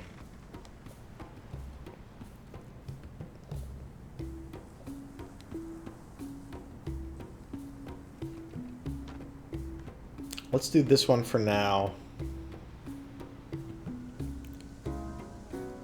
I mean, for a small city, that production is pretty good because of the woodcutter, and these tiles have a little bit of production. It's a good amount of production for a small city, it seems. Nevertheless, I don't want to abandon food just yet.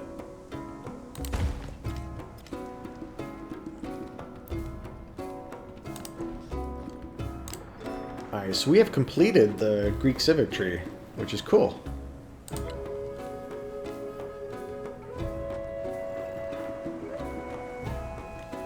think citizenship was next.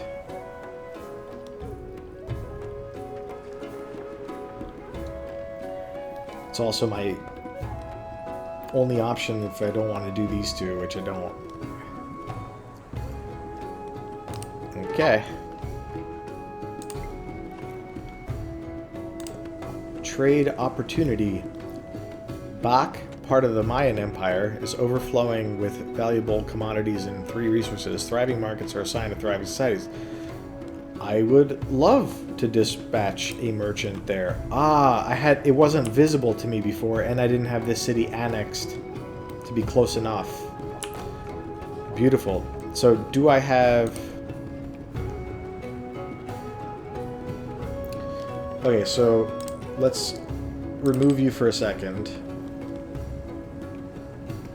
Probably want... Wait, why can't I put you there?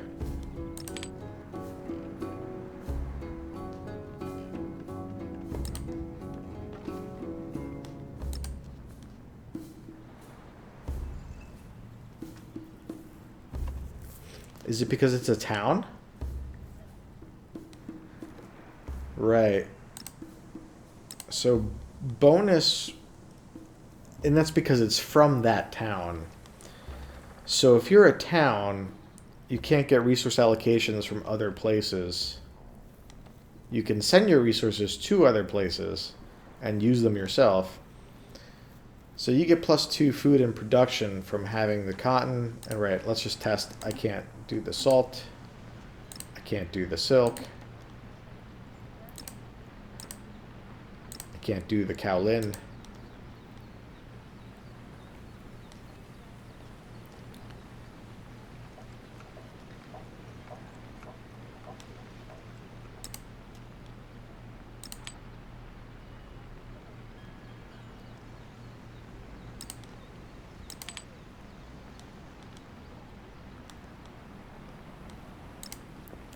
Given the fact that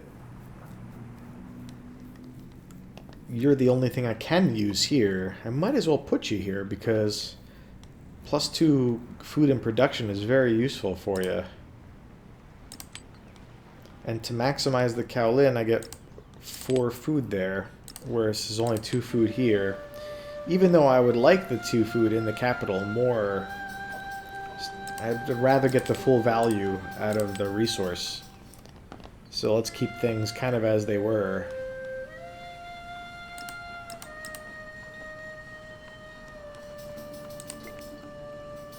Whoa, where did I get all this gold from?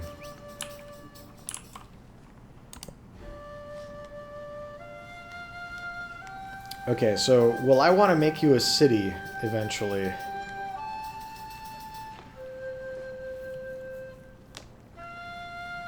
What size are you? So 7 is where you get that. The Huns have been defeated.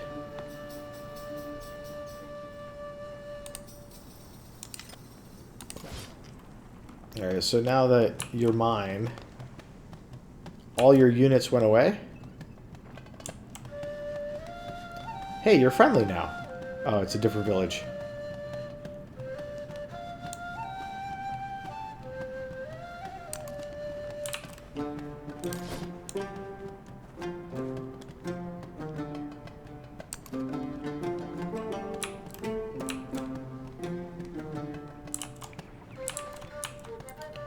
Alright, are you gonna come here and attack? Fine, let's go prepare for you.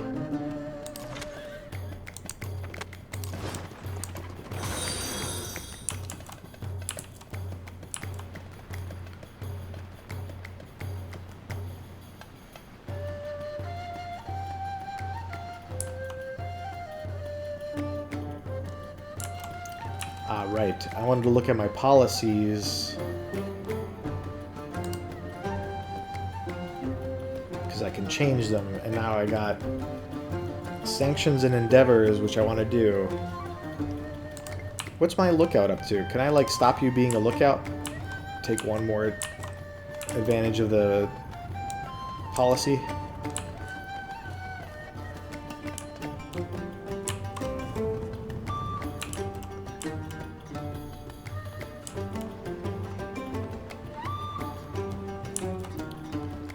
my trade routes? I don't know. But let's get rid of scout movement and let's get endeavors. Good old Delian League. Army Commander might be doing a little bit of fighting, so sure. Otherwise I would change it. Okay, so now that we got the boost to endeavors,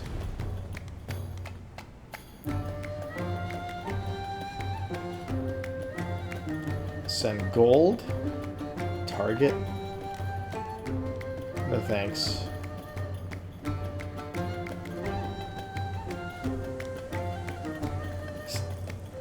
Lasts for 0 turns? Huh. Oh, I guess it's like an immediate dose of gold. Yeah, this is a discount on all these endeavors. I love it. I love it. Let's do a research collaboration. Let's get some stuff going. Brilliant. Alright, what about you, Xerxes?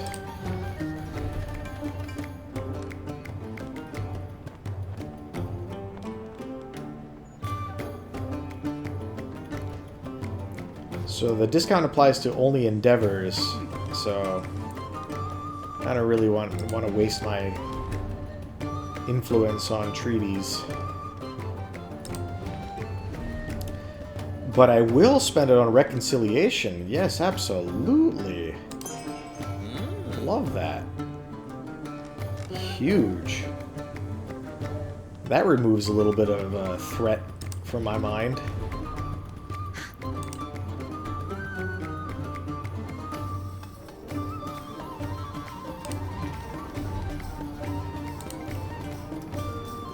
You don't go back to that screen?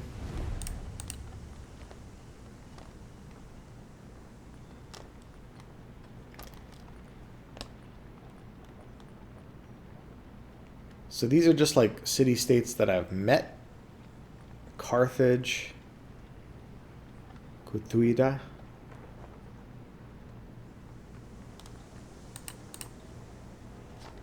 Okay.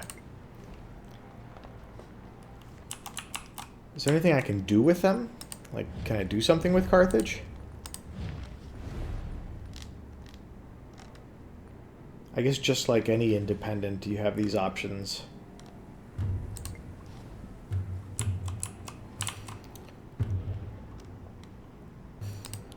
Okay, cool. Are you building something? No, you're not a city yet. I have to pick your specialization if I want to. That's what I was looking at. Okay, I have gold that I could do on something. I'll probably want to convert you to a city at some point, I think. Like, if I make this choice... Farms, pastures, plantation, and fishing boats. Oh, look at that. I have those. I have plantation, I have fishing boat, I could have a pasture. Don't have as many of these, and then each resource in the town and +5 trade range, which I don't seem to need because the Mayan town down here was in range already, so that's okay. So if I make this a farming town, then I get a lot of food to send back to the other places, I guess.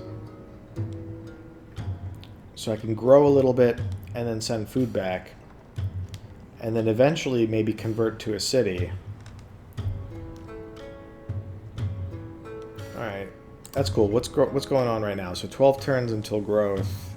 And then I could either get a quarry. I can't reach the gypsum, so don't worry about that. Pasture. Okay, let's grow until the pasture, and then we'll be a farming thing with the pasture included to get the food bonus. And we'll worry about this stuff for later. Very cool.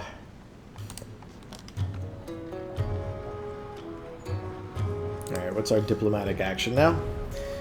Open markets. Support. Why can't I pick support? I have the influence.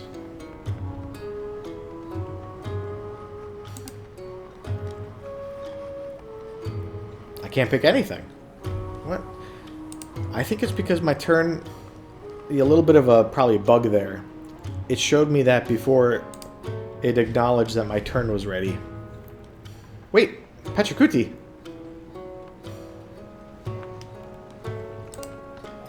So there's two options here. Okay, we got... It only shows one, though. I don't quite know what happened there.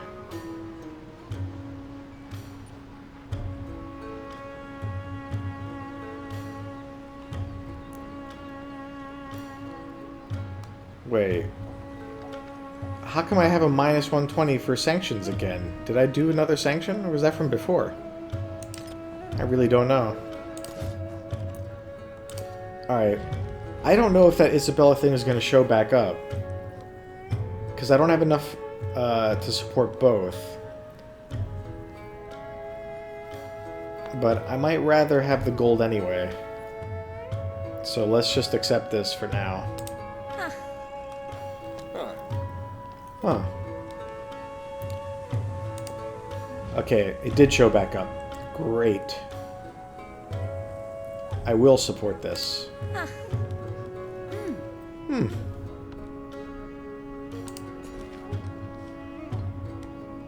Aha, there's the specialist. So, you can't reassign dynamically? Like, I can't at any point, you know, move specialists around. It's just when I grow, I get that choice.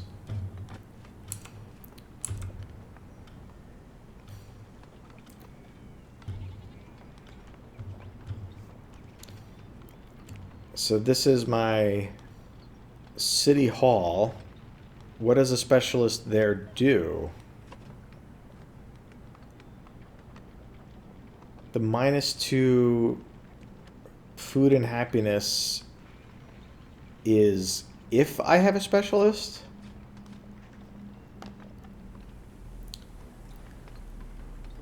That's what I'm assuming, right? By placing a specialist on a district, I effectively am wasting 2 food to keep that specialist fed. I guess there's a happiness penalty too, which sucks.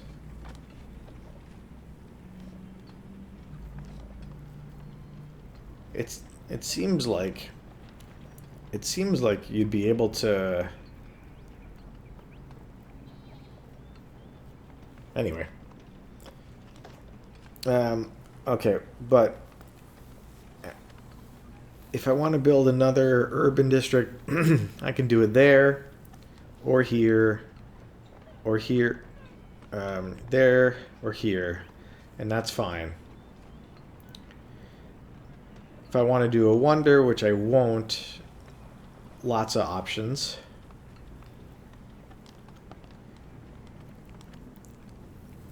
So getting this lovely floodplain tile seems better, and then next population. I have plenty of food, but I think next population is when I'd... Like, I would gladly put a specialist on my library, but maybe do that in the capital first.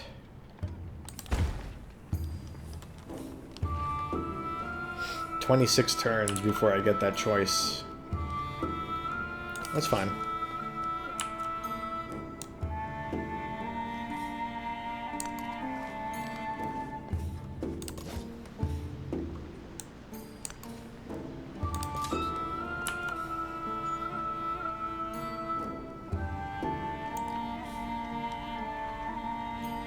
Funan Spearman Vyadapura.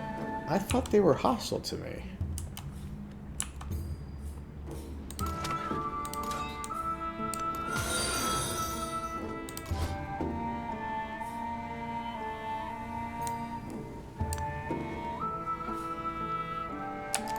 Howdy, howdy.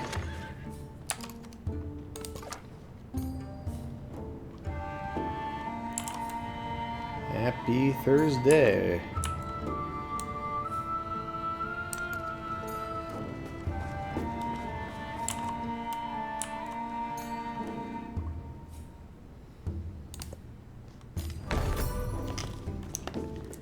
Somebody built a wonder, but not me. Doing all right. Ah, that's why they're no longer hostile to me. Because they have a suzerain.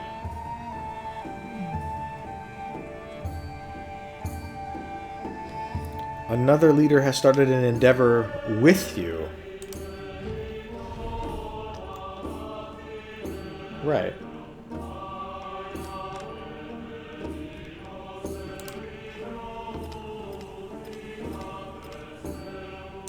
And Isabella too. Right.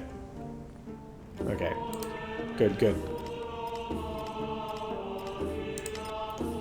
So we're aware of that.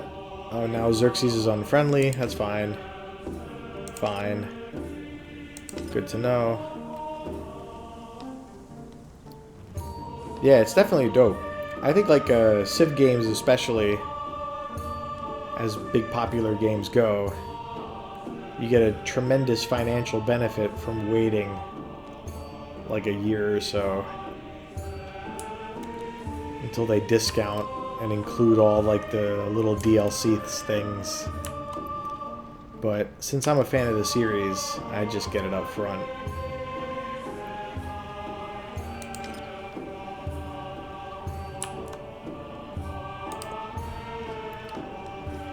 Alright, what do you want to build now? What did you just build? The monument. Which means I should have completed, yeah, this thing. So I get a narrative choice down because of that? If you have experience with Civilization games, it's pretty easy to go.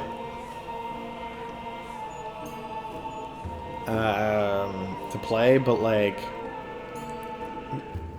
the series as a whole is a fairly complicated strategy game, so it's like it doesn't really matter which game in the series you pick up. There's some initial, you know, learning that has to happen for like the core mechanics, but I wouldn't say that it's any harder in like the newer games than the older.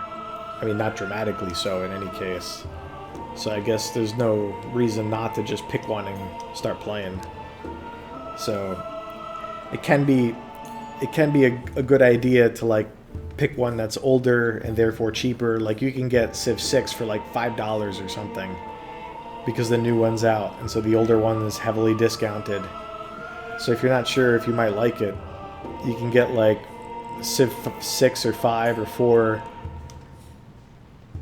And it's also, you know, runs on older hardware. I mean, if you've never played a Civilization game, yeah, maybe start with an old one. You know, invest $5 to find out if you like the concept. And if you do, then maybe spend money on the brand new one.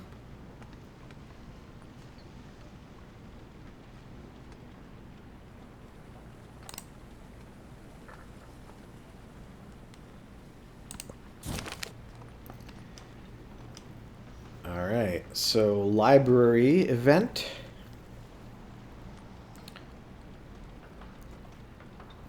Selecting this option will begin a quest. Oh, I love quests. Okay, what is an academy? So the quest is to build the academy. I get it. Which is like part of the scientific legacy path. So it's kind of like if you want to continue down the science path, since you've already started building some science buildings, you can kind of switch to it with a little benefit here. Yeah, I think PC is a good choice for Civ, but you know, for any game really. You have your option as to like controller or mouse and keyboard. mods, more flexibility with graphics and performance options.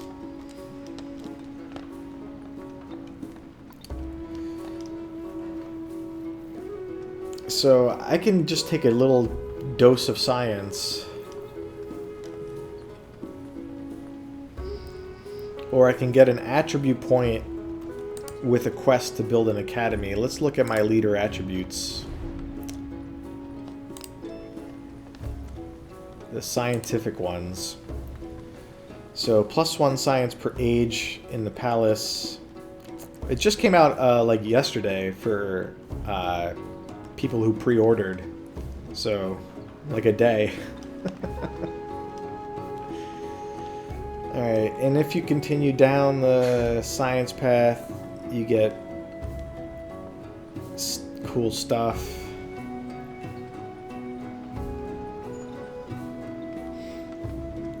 Oh wow, you get extra science for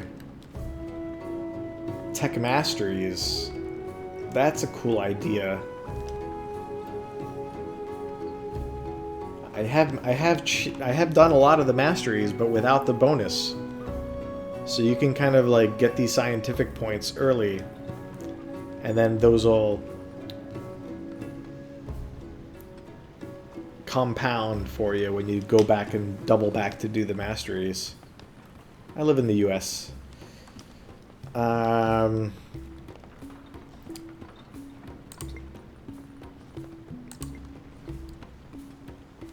What is an academy?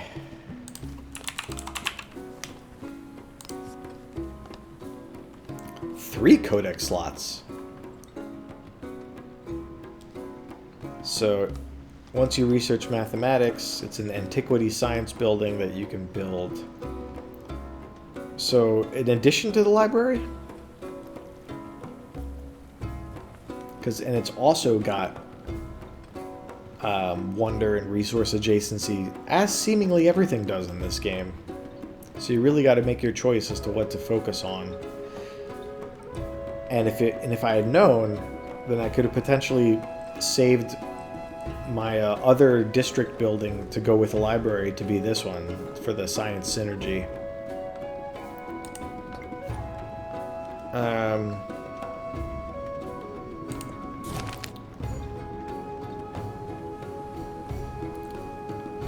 I might build an academy anyway, but given how much time is going by in the age, it's almost half over. I'm not convinced I'll get to it. I might just take the science and forget about the quest.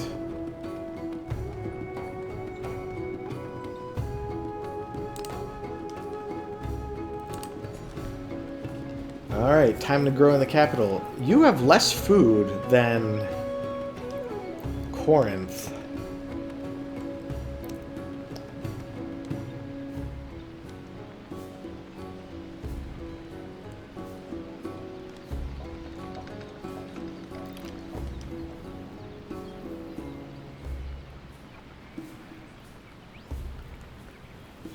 But you'll benefit the most from a specialist, I think.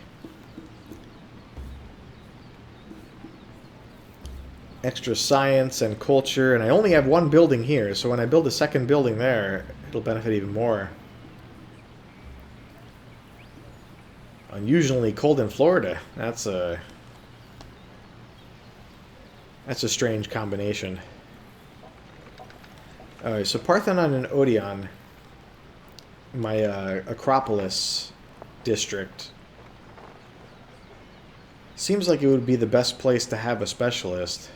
Like, I don't even have a science building in there, but I get +2 science, I guess, because of the specialist.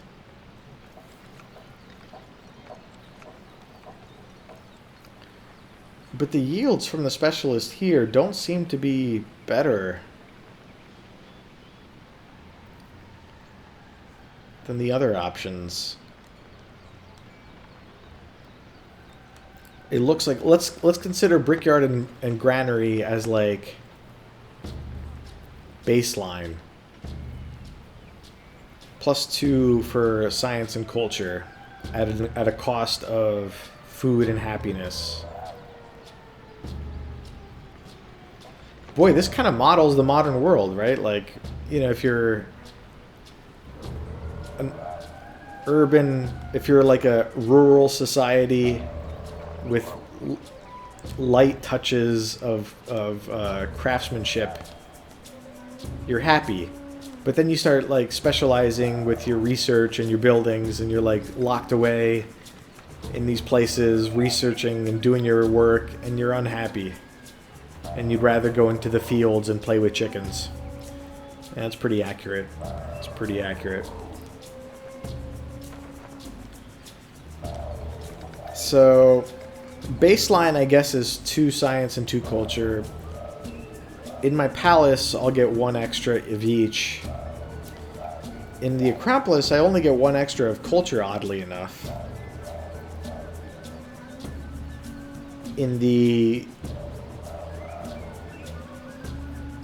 Monument and Altar, I get an extra culture and then a slightly offset happiness, probably from the altar or something.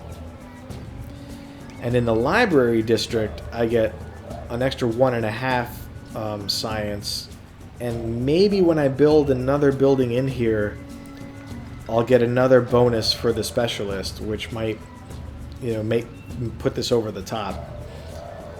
Yeah, so it kind of feels like especially if I build that academy, even though I said I wasn't going to for the quest, maybe I will eventually anyway. Yeah, it feels like a specialist here might be the best option, but I chose to get food in the other. No, I don't love it. I don't love these 4 food tiles. This one with some happiness production I do love, but I'd have to expand there first by building like a wonder here, which is kind of my plan. So I might wait to grab that after I fill these up with urban stuff. So I think I'm gonna do a specialist here.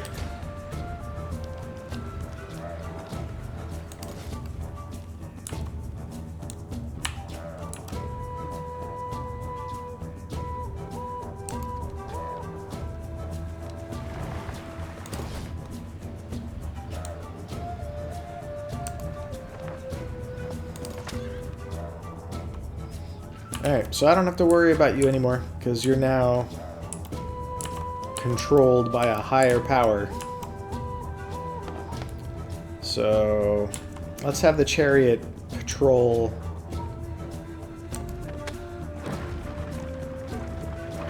And let's have the army commander sit on a district. Maybe on the one with the specialist. Let's see if that does anything.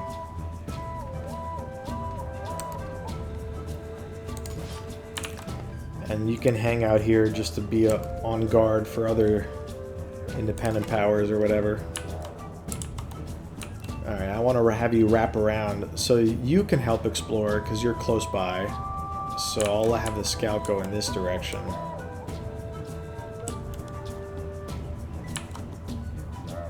Appears to be the only direction anyway.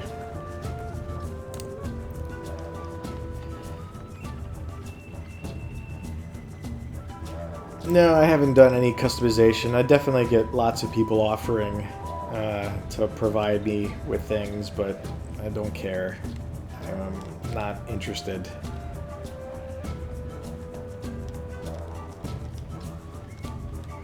Alright, Corinth, what do I want here?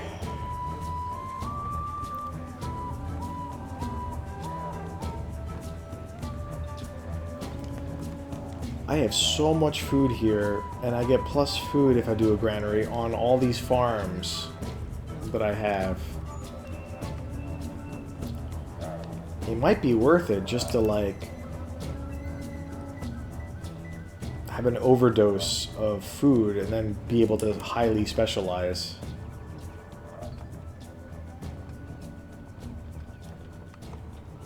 A granary, perhaps with a market, and you get benefit from wonders potentially, maybe over here.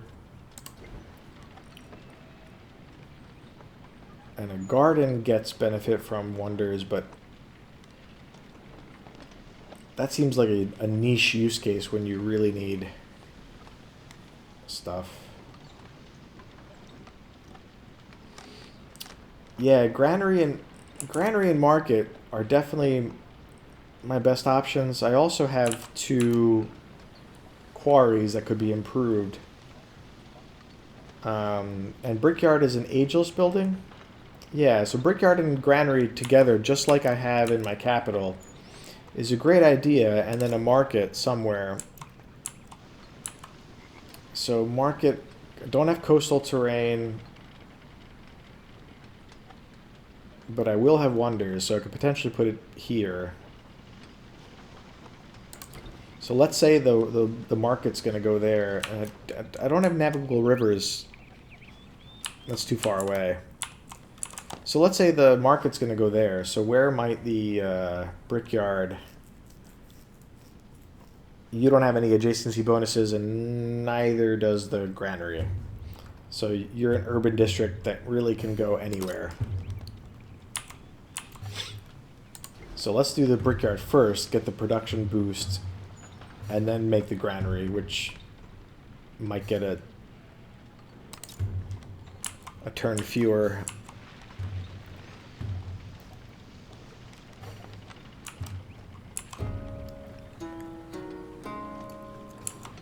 Perfection.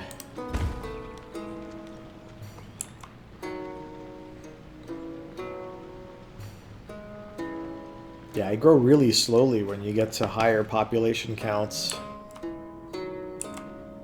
You know, it makes sense.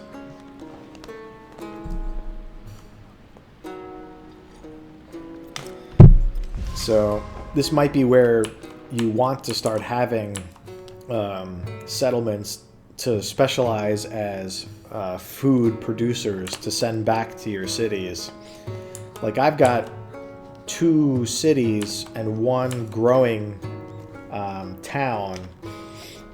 So if I make this a fully fledged city,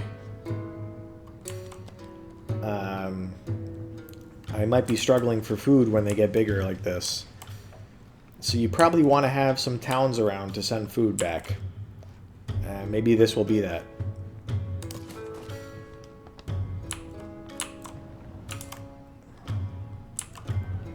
Yeah, if you want to leave a link, that's fine. Beyond that, I'm not too interested in spending time browsing things.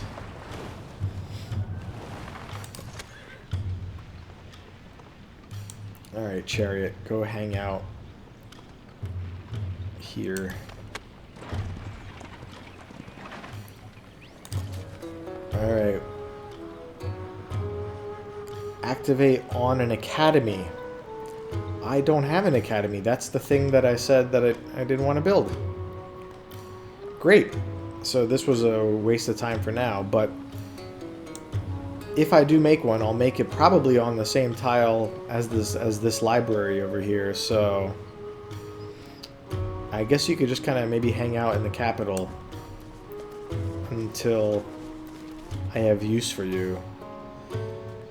So that was a bit of a waste of time, but it's okay. I needed to kind of know.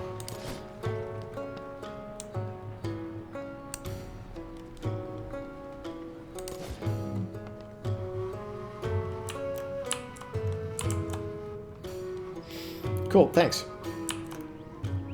I'll take a look.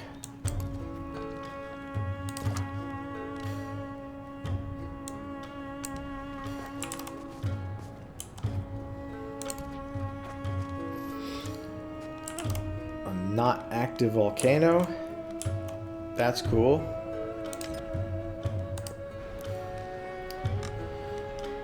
Okay, so I was initially thinking of doing a market with... Whoa. 9.5 science coming out of this one.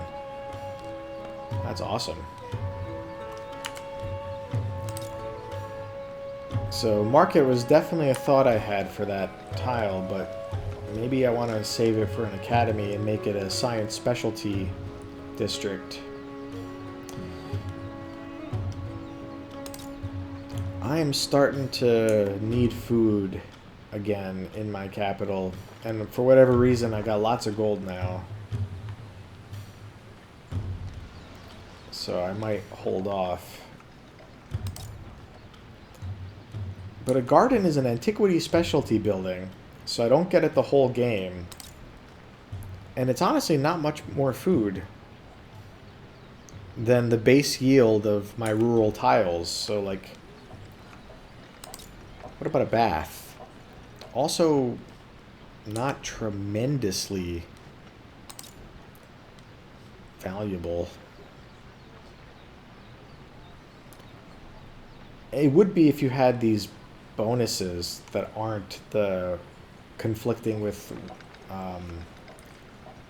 wonder adjacency. Because wonder adjacency is great. So I think building wonders is the best thing I can do right now. So I was hoping... Yeah, so if when we grow, we're going to want to get down here to activate this both for the resource and for the desert tile that it's on to get an extra bonus for Petra. So I kind of was hoping to be able to do Petra on one of these tiles. So if we grow in this direction, then Petra, then that, rather than here. We're going to get a wonder here, though. Let's see. What are we going to want to do with these other wonders? Fortified district or gold?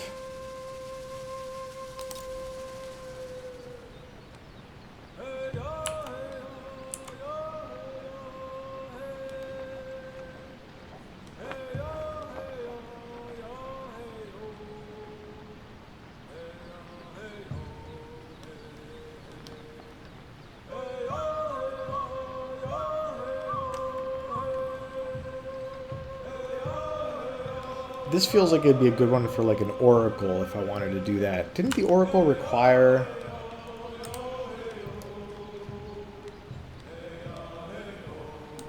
Colosseum?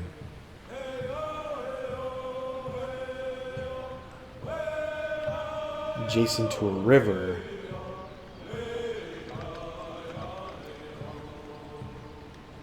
Did somebody build the oracle? Because it's not here.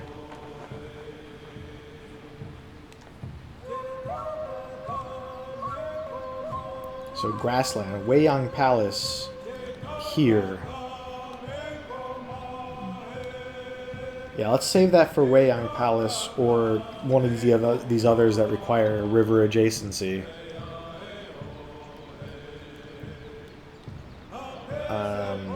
You do not require river adjacency.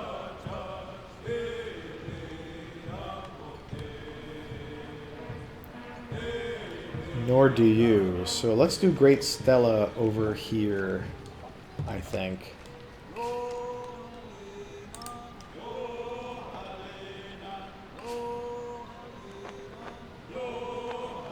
And let's hope that maybe we could do Petra on one of these tiles instead. So Great Stella over here. Yeah, seems like a good choice. Ah, but another path towards... When is this going to grow? 35 turns. That's so many things. I put my specialist. That's what I did. I don't really regret doing the specialist, but that really precludes me from growing down here. Yeah, you know what? I'm not going to do it. I'm never going to choose to do a rural district on this yield. So the only way I'm going to get down here for Petra is if I do Wonder, Rural District, Wonder. I think that's the most likely path. So maybe I want to do a Wonder here now to do that.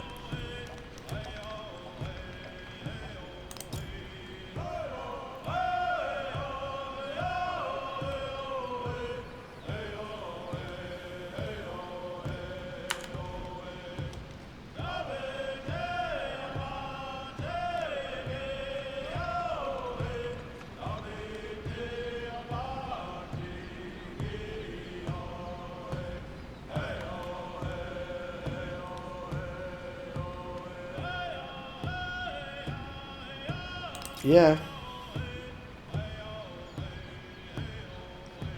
I dig it. A city cannot be captured by an enemy as long as those walled fortifications still stand.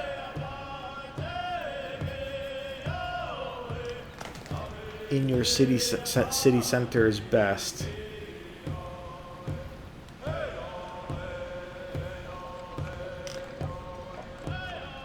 Oh yeah, quite next to some wonders. People want to be there.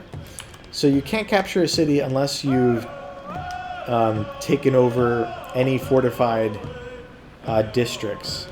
And so this wonder will count as a fortified district and then also add combat bonuses to other fortified districts.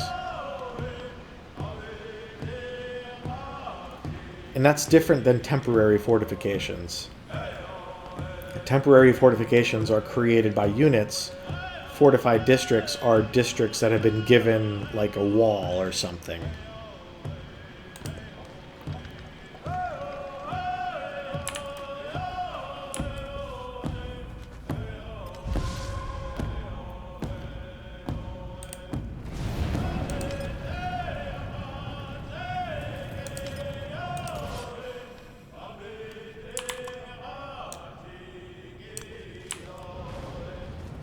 Is there any way for me to get visibility onto this tile? Mountain, rainforest, rainforest. No, I can't see in here no matter what I do without open borders.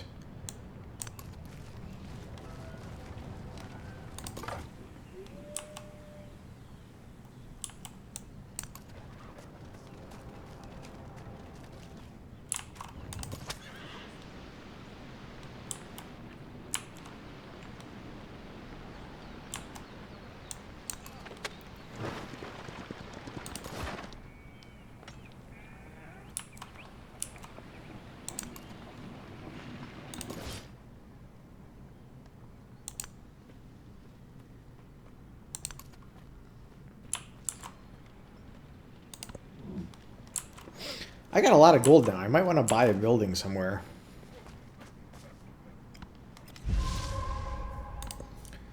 Alright. Isabella wants to increase the number of trade routes. Brilliant. Let's do that. Why wouldn't I accept? Like, you have to spend influence to block that. Like, that... Absolutely I would want this.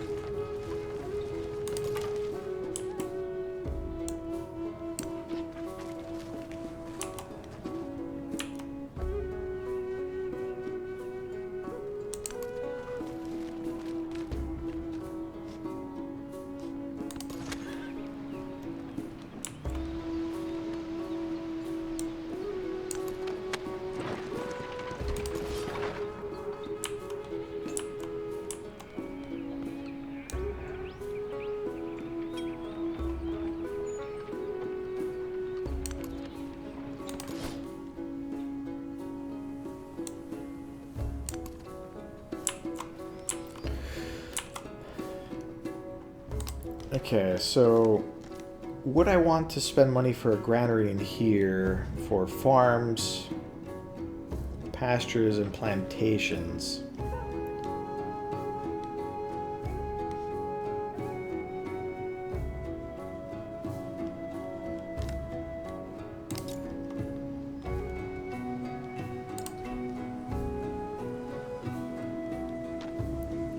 On a desert tile? I like that.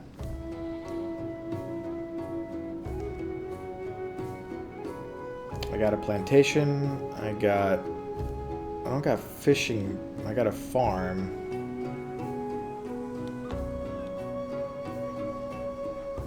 So one farm and one plantation and then pasture eventually, so let's buy a granary. I think it's worth it. And let's do it on... I was thinking the desert, because this can't be part of the Petra stuff anyway, because it's a different city. And you can't exchange tiles between cities in this game. Also, it's too far, so it's not like that was ever a consideration.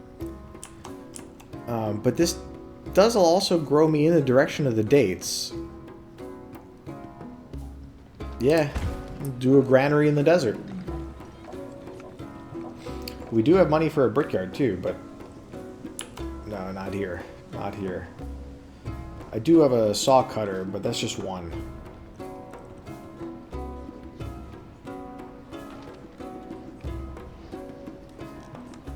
No, I don't know what else I'll do in this district with the granary, but let's wait to find out.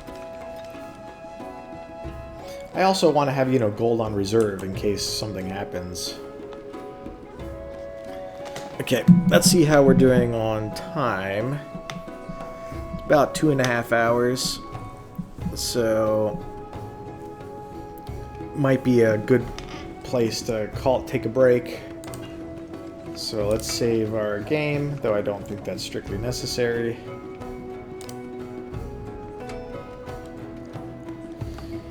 Alright, I'll do some things in the real world. And maybe tonight, if I have a chance, come back.